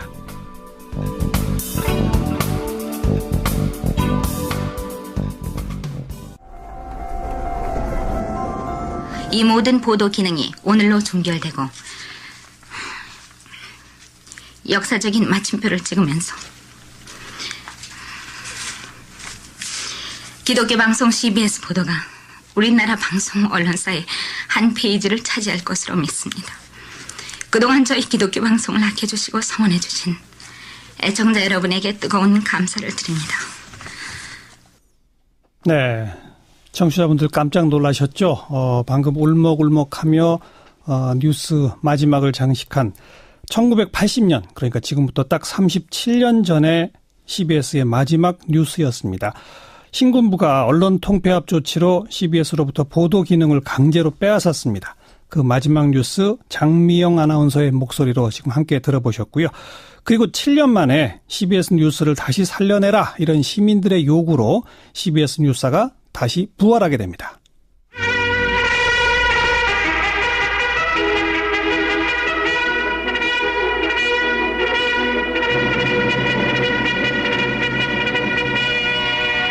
기독교 방송 뉴스가 지난 1980년 언론 통폐합 조치로 중단된 지 만 6년 11개월 만인 오늘부터 서울, 부산, 대구, 광주 1위국 등 전국 방송망을 통해 방송되고 있습니다. 네, 바로 이것이 CBS 뉴스가 다시 살아난 첫날, 1987년 10월 19일, 지금부터 정확히 30년 전 변춘애 아나운서의 목소리로 부활된 뉴스의 첫 시작을 여러분이 함께 들으셨습니다. 그래서 오늘 저녁에 좀 특별한 순서를 마련했습니다. CBS 뉴스 부활 30주년 특집 좌담, CBS 저널리즘과 한국의 민주주의라고 하는 제목을 붙여봤는데요. 세 분 손님을 모셨습니다. 한 분 한 분이 참 소중한 분들이세요. 저희 CBS 출신이시고요. 이 초대 방송위원회 부위원장 그리고 위원장도 맡으신 바 있습니다. 지금 현재는 미디어 시민 모임의 이사장 맡고 계신 강대인 이사장 오늘 모셨습니다. 어서 오십시오. 네, 안녕하십니까. 반갑습니다. 네. 그리고 대덕대학교의 황우선 교수님 어서 오십시오. 안녕하십니까. 네. 황우선입니다. 여러분 잘 아시죠? 저희 CBS의 변상욱 대기자 어서 오십시오. 네, 안녕하십니까. 네. 먼저 강대인 이사장님, CBS에 몇 년도에 입사하셨던 거예요? 예, 제가 방송 생활을 69년에 시작을 했는데요. 이제 극동방송에서 PD로 출발을 했고요. 이제 서울대에서 이제 석사 마치고 인도에 한 1년 다시 공부하러 갔다가 귀국하면서 네. CBS에 합류가 됐습니다. 73년부터 이제 73년. 예, 그래서 이제 편성부 차장, 편성부장, 뭐 기획심의실장 뭐 이런 것을 그럼 PD 출신? 예, 그렇습니다. PD 출신입니다. 예. 네. 80년까지 계셨어요? 네, 80년 언론 통폐합하면서 제가 이제 회사를 떠나게 됐습니다. 해직당하신 겁니까? 해직당한 건 아니고요. 그런 언론 상황을 도무지 감당할 수가 없어서 대학으로 이제 가는 기회가 생기고 그래서 CBS하고 이제 작별을 구하게 됐습니다. 네. 오늘 처음에 80년 마지막 방송하던 장미영 아나운서의 목소리, 예. 또 뉴스가 부활했던 87년에 변춘의 아나운서의 목소리 다 새롭고 참 감격스럽네요. 다 네. 사랑하고 좋아하던 후배들인데, 예. 그리고 우리 대덕대 황우선 교수님은 그 기독교 저널리즘 쪽 연구를 하셔서 CBS에 관한 논문도 많이 쓰셨더라고요. 네, 많지는 않지만 꾸준히 연구하고 있습니다. 네. 그 이 통폐합되고 여러분 안녕하십니까? 정관용입니다. 청년복지정책, 오늘 경기도 국정감사에서 뜨거운 감자로 떠올랐는데요. 남경필 경기도지사, 이재명 성남시장, 내년 지방선거 앞두고 사실상 선거전에 들어간 것 아니냐, 이런 해석이 나올 정도로 지금 날카로운 대립 양상이 펼쳐지고 있습니다. 최근에는 이 경기도가 성남시의 3대 무상복지 예산이 잘못됐다고 무효 소송 제기한 게 있는데 그건 박근혜 정부 청탁으로 이루어진 청부 소송이었다. 이런 주장을 하면서 이재명 시장이 남경필 지사 측에 소취하를 요구하고 있죠. 이재명 성남시장 잠시 후에 전화로 만나보고요. 오늘 2부에서는 특별한 순서 마련하겠습니다. 지금부터 30년 전 1987년 10월 19일 바로 오늘 저녁 저희 CBS 뉴스가 부활을 맞았습니다. 1980년 신군부의 언론 통폐합 조치로 보도 기능을 빼앗겼던 CBS가 7년 만에 어떻게 다시 목소리를 되찾았는지 그 의미는 무엇인지 함께 생각해보는 특집 좌담 마련했습니다. 강대인 미디어 리더스 포럼 공동대표, 대덕대 황우선 교수, CBS의 변상욱 대기자 세 분과 함께하는 시간 많은 관심 부탁드리겠습니다. 잠깐 광고 듣고 시작하죠. 성남시에 3대 무상복지가 있죠. 청년배당, 공공산후조리원, 무상교복. 그런데 그 예산을 의결한 것은 무효다라면서 경기도가 지난해 1월 벌써 한참 됐네요. 대법원에 소송을 낸 바 있습니다. 그런데 최근에 이재명 성남시장이 남경필 경기도지사한테 그 소취하하라. 그건 박근혜 정부의 청탁하에 이루어진 청부소송 아니냐. 이런 주장을 펴고 있네요. 이재명 성남시장 전화로 만나봅니다. 안녕하세요. 네, 반갑습니다. 이재명입니다. 네. 그 3대 무상복지 예산 의결한 게 무효다? 경기도는 왜 그렇게 주장합니까? 간단히 말씀을 드리면 이 조례, 그다음에 예산이 정부의 승낙을 안 받고 마음대로 만든 정책이기 때문에 불법이다. 네. 라고 하는 게 이 박근혜 정부의 주장이었고 예. 그 주장에 따라서 불법이라고 보고 무효라는 소송을 제기한 겁니다. 예. 원래 지방자치단체가 어떤 조례나 예산을 통과시키려면 정부의 승낙을 받아야 하나요? 그렇지는 않죠. 과거에 이제 소위 관치 시절에는 뭐 시장도 임명하고 자치사무도 전부 다 정부의 승인을 받았지만 정상적인 자치권이 보장된 나라에서는 예. 자기의 권한과 자신의 재원을 가지고 독자적인 주민복지 사업을 하는 건 그야말로 지방자치단체 고유 권한이죠. 예. 만약에 이런 것까지 전부 정부가 승인을 한다면, 즉 정부가 마음대로 못하게 할 수 있다면 이미 자치가 아니죠.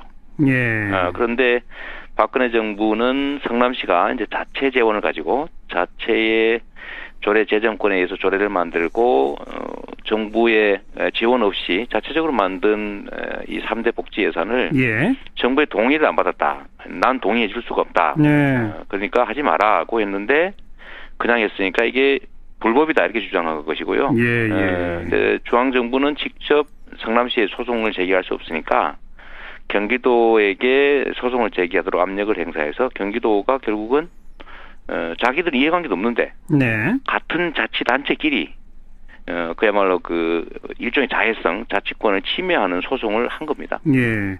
왜냐하면 경기도도 자치권을 존중받아야 될 자치단체거든요. 예, 예. 그런데 정부의 동의를 안 받았다고 자체적 사무를 마음대로 못하면 자치가 아닌데 이게 정부의 입장을 두둔해 준 겁니다. 네. 하지만 그 지역 형평성이나 이런 것 차원에서 지자체의 복지 정책에 대해서 중앙정부 복지부하고 어떤 협의 절차 그리고 네. 동의를 구하는 절차들은 법적 근거가 있지 않습니까?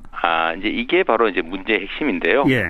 협의는 하는 게 필요합니다. 조정을 해야 되니까. 협의와 조정을 하게 돼 있지.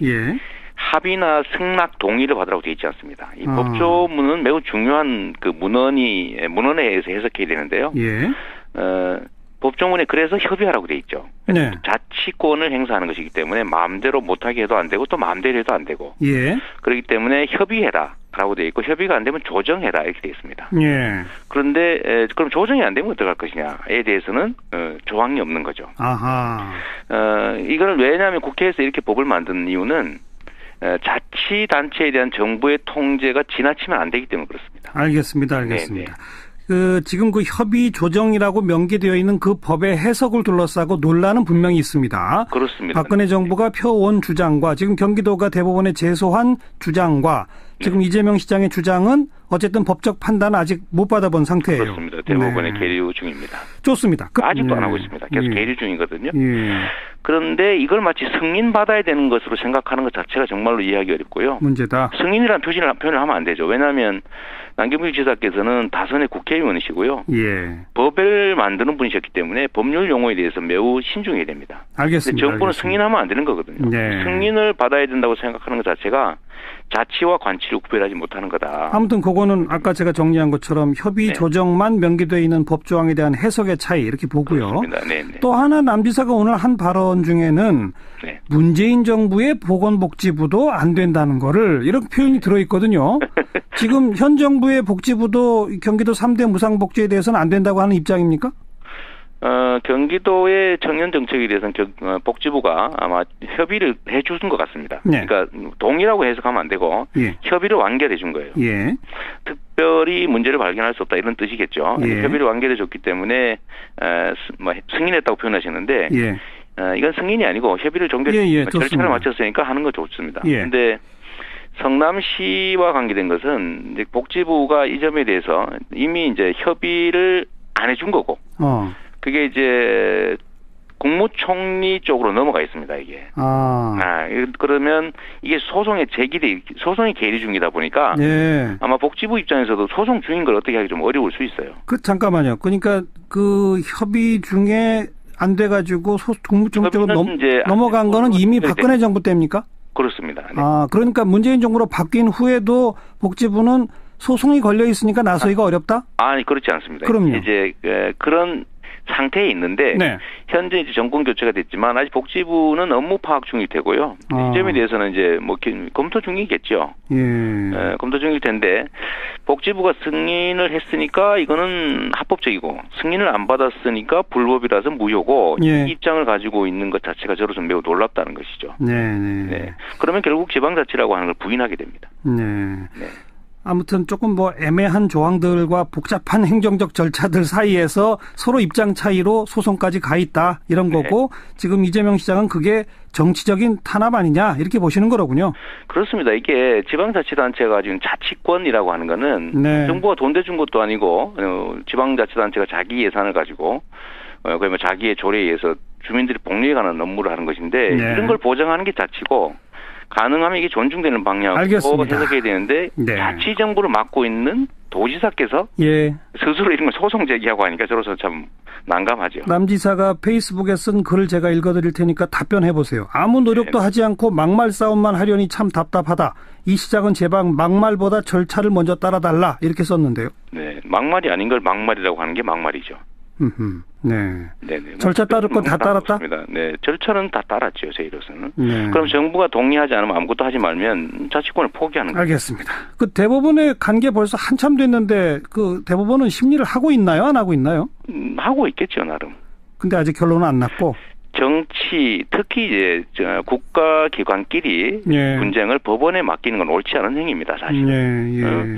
충분히 말로 할 수 있는 거를 왜 법원까지 끌고 와서 이 정치를 법의 영역으로 떼넘기는 겁니까? 네, 아무튼 네, 그 대법원은 아직 판결을 안 내렸고 네. 남경필 지사는 소취할 생각은 없는 것 같고 현재 그 상태네요. 네, 뭐 저희는 계속 알겠어요. 좀 취하해라 이렇게 요구하고 네. 있는 거죠. 내년 경기지사 선거 나가시는 거죠? 볼 때마다 그 말씀하시니까 제가 뭐 사실 네, 마음의 결정은 다 했는데 예. 아직 시장 임기도 많이 남아서 공개적으로 이걸 표명하기가 좀 어려워서 말을 안 하고 있습니다. 좋습니다. 네. 오늘 전화로 연결된 김에 네. 박근혜 전 대통령이 거의 이제 재판 거부 투쟁, 뭐 옥중 투쟁 이런 모드에 들어갔는데 어떻게 보세요? 저는 이분이 법치 또는 법에 대한 관념이 우리 보통의 국민들과 다르신 것 같아요. 우선 선거 과정도 저희 이제 국민들이 볼 때, 우리 저나 같은 국민들이 볼 때 도저히 납득할 수 없는 일들이 몇 가지 있었죠. 여러 가지 뭐 부정적 측면들이 있었고요. 예. 두 번째는 대통령이 돼서 통치를 소위 하는 과정에서도 보면 법을 존중하지 않았습니다. 예. 그 결과가 본인이 이제 영어의 몸이 되는 것이었고요. 세 번째로 보면 퇴임을 하고 나서도 법은 자신에게는 관계가 없다 이런 생각하시는 것 같아요. 네.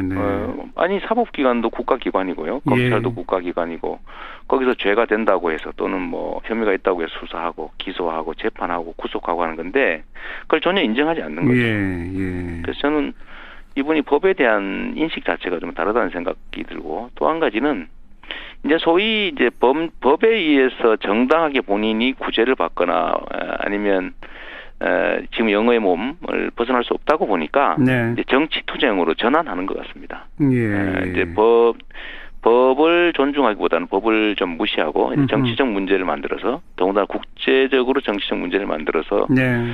좀 여지를 만들어 보려는 거 아니냐 이런 생각이 듭니다. 그 의도한 대로 국제적 정치 문제가 될까요? 잘 안 되겠죠. 너무 명백한 사안이라서. 죄를 안 지었는데 뭐 죄를 만들었다든지 아니면 침소 봉대했다든지 그건 모르겠지만 뭐 명백한 유죄 사실을 알겠습니다. 네, 뭐. 최근엔 또 이명박 전 대통령 관련된 의혹들도 많이 나와요. 네. 어떻게 해야 한다고 보시는지 짧게 한 말씀만. 지은 죄만큼 처벌받는 게 맞고 대한민국은 민주공화국이니까 전직 대통령도 국민의 한 사람이니까요. 똑같이 처벌받고 조사받고 해야죠. 저는 이분이 죄 지은 게 많다고 생각하는 사람입니다. 뭐 예를 든다면 지금 블랙리스트 얘기도 전 책임이 있을 가능성이 높다고 보죠. 당연히 수사해야 되고요. 예를 들면 댓글 문제라든지 또 자원외교 4대강 뭐 심지어 제1호 월드 이런 거 있을 수 없는 일을 저질렀기 때문에 그러니까 그런 거 하나하나 다 조사하고 책임 있으면 처벌하고 엄중하게 처벌받아야 되겠죠. 여기까지 듣겠습니다. 고맙습니다. 네, 감사합니다. 이재명 성남시장이었습니다. 윤태곤 실장 어서 오십시오. 안녕하세요. 정계 개편 오늘은 바른정당에서 소식이 막 나오네요. 그렇죠. 그 주호영 원내대표가 어제 이제 긍정적이었어요. 그 국민의당 쪽 여론조사 결과에 대해서. 근데 대주주격인 유승민 의원도 호응을 했어요. 뭐라 그랬어요, 유승민 의원? 오늘 유승민 의원이 한국일보, 중앙일보 두 군데 지면 인터뷰를 했더라고요. 이건 말하자면 작심하고 했다는 뜻 아니겠습니까? 그렇죠. 지면 인터뷰라는 거는. 거기서 바른정당과 국민의당, 자유한국당 내 중도 보수 세력이 통합해야 한다. 단계적 통합이든 한 번에 합치든 전제만 갖춰지면 다 가능한 일이다. 지방선거 전이라도 못할 게 없다. 이랬어요. 그러니까 국민의당, 바른정당 둘만이 아니라 범위가 더 크네요. 그렇죠. 이건 이제 두 가지 의미가 있을 거예요. 유승민 의원이나 그 바른정당 자강파 입장에서는 발등에 떨어진 불이 자유한국당하고 통합론이지 않습니까? 그렇죠. 거기 이제 맞대응을 하는 거죠. 이쪽에 이제 불을 지펴가지고 그쪽 불을 이제 끄는 거죠. 첫 번째 급한 것은. 그러니까 바른정당이 자유한국당 쪽으로 끌려가려고 하니까 그게 아니라 우리가 국민의당과 합치면서 자유한국당에서 오히려 끌어오자. 그렇죠.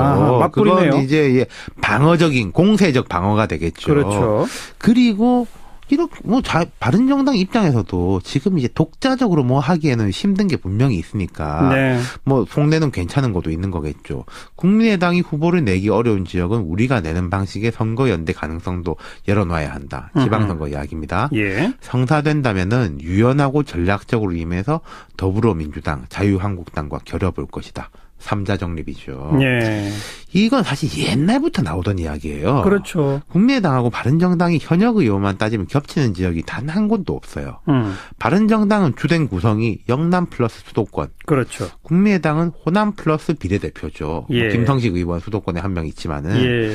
강세 지역이 다르니까 경쟁은 없는 거고 시너지 효과는 있을 수 있다는 거죠. 네. 그런데 뭐 전제 조건도 걸었잖아요. 네. 안보관이 너무 다르면 곤란하고 국민의당이 호남 지역당이라는 이미지도 벗어야 한다. 뭐 나도 영남 지역당이라는 이야기만 들을 수는 없다. 이렇게 말을 했어요. 네. 유 의원은 통합을 할 때 너무 세세한 조건까지 따질 수는 없다. 이렇게 전제를 했는데 예. 전 이 문장까지만 보고 뒤에 별 이야기가 없을 줄 알았는데 근데 뒷문장이 햇볕 정책과 지역주의 문제는 선행 합의가 돼야 된다. 네. 이랬어요. 근데 햇볕 정책 특히 또 호남 기반 이건 국민의당의 핵심 정체성 아닌가요? 그렇죠. 안보면에서는 바른정당이 훨씬 더 보수적이고 그리고 뭐 호남 지역당이냐. 호남 지역당이라고 하면 국민의당이 우리는 안 그렇다 이러겠지만은 호남 정체성이 있지 않냐라고 하면은 그거는 인정하고 오히려 강조하는 바지 않습니까? DJ 정신을 계승한다 그렇죠. 이러니까. 예. 예. 어찌됐든 간에 오늘 주호영 원내대표가 한 이야기가 어제 김동철 국민의당 원내대표가 나를 찾아왔었다. 많은 국민의당 의원들이 원하고 있다고 해서 우리 당 의원들의 뜻을 확인해달라는 요청을 받았다. 국민의당 의원들이 원한다는 게 바른정당과의 통합. 그렇죠. 그러면서 지난 주말 안 대표를 만났는데 양당 통합 가능성에 대한 논의가 있었다. 통합 가능성을 타진하고 통합했으면 좋겠다는 뜻을 확인한 정도였고 구체적 절차에 대한 이야기는 없었다. 이렇게 밝혔어요. 점점 군부를 떼서 이렇게 분위기를 만들어가는 분위기인데. 그렇죠. 근데 반발하는 세력도 분명히 있죠. 박지원 전 대표 연일 반발의 제선두에 서 있고 제가 그러고 그분들한테 직접적으로 물어보진 않았습니다만은 천정배, 정동영 이렇게 진보 성향이 강한 호남 출신 의원들이 아마 반대 기류 아니겠습니까? 그렇겠죠. 그리고 동교동 출신 고문단 여기서는 아예 민주당하고 합쳐야 된다. 이런 이야기하고 있고. 그런데 최근에 그 경기도의 소송은 박근혜 정부의 청부 소송이다. 왜 그런 주장을 하시게 됐나요? 이게 이제 두 단계를 거치게 되는데 네. 우선 조례를 만들어야 됩니다. 지방 정부 어떤 정책을 하려면 그렇죠. 그래서 무상교복 이런 조례가 다 만들어졌죠. 예. 그 다음에 이제 예산을 편성을 하게 되는데 이 조례에 대해서는 경기도가 아무 말이 없이 그냥 용인하고 넘어갔어요. 네네. 그런데 갑자기 그 조례에 의해서 만들어진 예산이 위법해서 무효라고. 예. 갑자기 소송을 제기했는데. 예. 그 사이에 정부의 입장이 강경하게 아마 바뀌었던 것 같습니다. 저희는 조례를 제정할 때는 가만히 있더니 예. 갑자기 예를 들면 김무성 대표가 성남을 악마의 속삭임이라든지 이렇게 저를 비난하고 예. 또 신년 기자회견에서 박근혜 대통령이 저를 비난하고 그리고 난 다음에 남경필 지사가 갑자기 이게 자기 경기도에도 사실은 해가 되는 정부의 조치인데 예. 자치권을 침해하는 거 아닙니까? 예. 근데 그걸 가지고 경기도는 이해관계도 없는데 정부의 입장에 맞춰서 저희를 소송을 하길래 네. 이거 좀 뭔가 사연이 있나 보다. 아하. 저희가 생각했죠. 근데 그 사연을 확인하셨어요? 결국은 그 사연이 얼마 전에 문서로 나온 겁니다. 어떤 문서입니까? 1월 6일, 작년 1월 6일에 이제 수석 비서관 회의에서 이런 문서가 나왔다는 거죠. 청와대 수석 비서관 회의. 그렇습니다. 예. 성남시의 3대 무상복지 사업에 대해서 정부가 할 수 있는 모든 조치를 다해서 강력 대응할 것 이런 걸 써놨는데요. 강력 대응하라는 지시를 누가 내렸어요? 네, 비서관 회의에서 그런 대응할 것 이런 지시를 했다고 이제 문서가 이제 나와서 이재정 국회의원이 공표를 하셨는데요. 제가 이걸 보니까요. 예. 그냥 정책의 차이 아닙니까? 입장의 차이. 예. 국민들의 예산을 어떤 방식으로 쓰는 게 국민에게 더 이익이 될까 고민인데. 예. 무슨 원수 선멸하듯이 적선멸하듯이 이런 적대감 인부도 있어서 저는 일종의 광기 아니냐 이게 네, 그런 생각이 좀 들었습니다. 그 민주당 이재정 의원이니까 국가기록원에 가서 이렇게 글로 베껴와서 필사해서 그렇습니다. 지금 이것저것 밝혀지고 있는 청와대 이 수석비서관 회의록에 또 하나 이게 등장한 거로군요. 그렇습니다. 2016년 1월 6일 그때는 비서실장 주재회의였어요? 대통령 주재회의였어요? 그건 제가 잘 모르겠습니다. 저희도 이제 나온 것만 가지고 보는 거니까요. 예. 그런데 그게 단순히 이제 내부의 의견 조정 정도였다면 그래도 대한민국 최대 규모의 그 경기도 지사께서 자치단체를 맡고 있는 분께서 갑자기 조례는 문제 삼지 않다가 조례에 의한 예산을 갑자기 소송을 제기하는 이런 좀 모순된 행동을 하지 않으셨을 거라고 보여지고요. 또 한 가지 제가 지적하고 싶은 게 잠깐만요. 2016년 1월 6일 그 회의록에 그게 나와 있고 그 다음에 소송을 한 건 언제입니까? 1월 20일인가 이때쯤 했습니다. 1월 16일인가 뭐 그때쯤 시점이 그러니까 바로 그 회의록 나오고 불과 얼마 안 됐다. 며칠 사이. 네네 그렇습니다. 며칠 사이다. 네네. 네. 따라서 아마 이 청와대가 남경필 지사한테 지시한 거 아니냐 지금 그렇게 의심하시는 거죠? 지시라기보다는 어쨌든 그 입장을 따라준 것이겠죠. 사실은 그 당시에 뭐 저희가 좀 우회적으로 경기도에 이거 사실 자치권을 서로 수호해야 될 같은 자치단체끼리 소송을 한다고 하는 게 결국은 그 자치권을 침해하는 것이고 우리 스스로에게 손해가 되는 것이니 안 했으면 좋겠다고 수차 저도 부탁을 좀 드리고 그랬어요. 지사님한테. 근데 뭐 그때 당시에 전에 들은 얘기는 매우 곤란하다 뭐 이런 입장이었던 것 같습니다. 그래서 아무튼 그 청와대 회의록이 지금 공개된 걸 보니까 바로 그것에 영향을 받아서 소송 건 거 아니냐. 그래서 청부 소송 아니냐 이 말씀이군요. 그렇습니다. 자해성 청부 소송이라고 제가 자꾸 주장하고 있죠. 그런데 오늘 이제 경기도에 대한 국정감사가 있었습니다. 바로 이게 또 쟁점이 됐는데 남경필 지사는 오늘 국정감사장에서 아니 이거는 법에 정해진 절차를 따라야 되는데 또 뭐 박원순 서울시장을 언급하면서 뭐 정책을 조금 필요하면 요건에 맞게 수정하면 되는 일인데 왜 법과 절차를 따르지 않느냐. 법과 절차에 위배되는 것 같아서 소송을 낸 거다. 이렇게 주장하는데 어떻게 보세요? 오늘 말씀 중에 아마 이랬던 게 있었던 것 같습니다. 본인이 하는 경기도 청년 정책은 복지부의 승인을 받았다. 근데 뭐 성남시도 승인받으면 되지 않느냐. 왜 승인을 안 받냐. 이런 말씀을 하셨다고 하는데, 제가 정말 놀라워 물끔할 수가 없어요.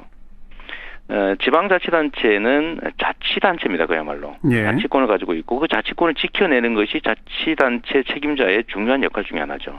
마치 국가주권을 외국으로부터 지켜야 되는 것과 비슷하죠. 그런데 예를 들면 정부와 협의하라라고 돼 있는 것을 가지고 협의가 안 됐다고. 협의 조정을 안 했다. 지금도 조정 중이에요. 왜냐하면 정부가 계속 시간을 질질 끌고 있으니까.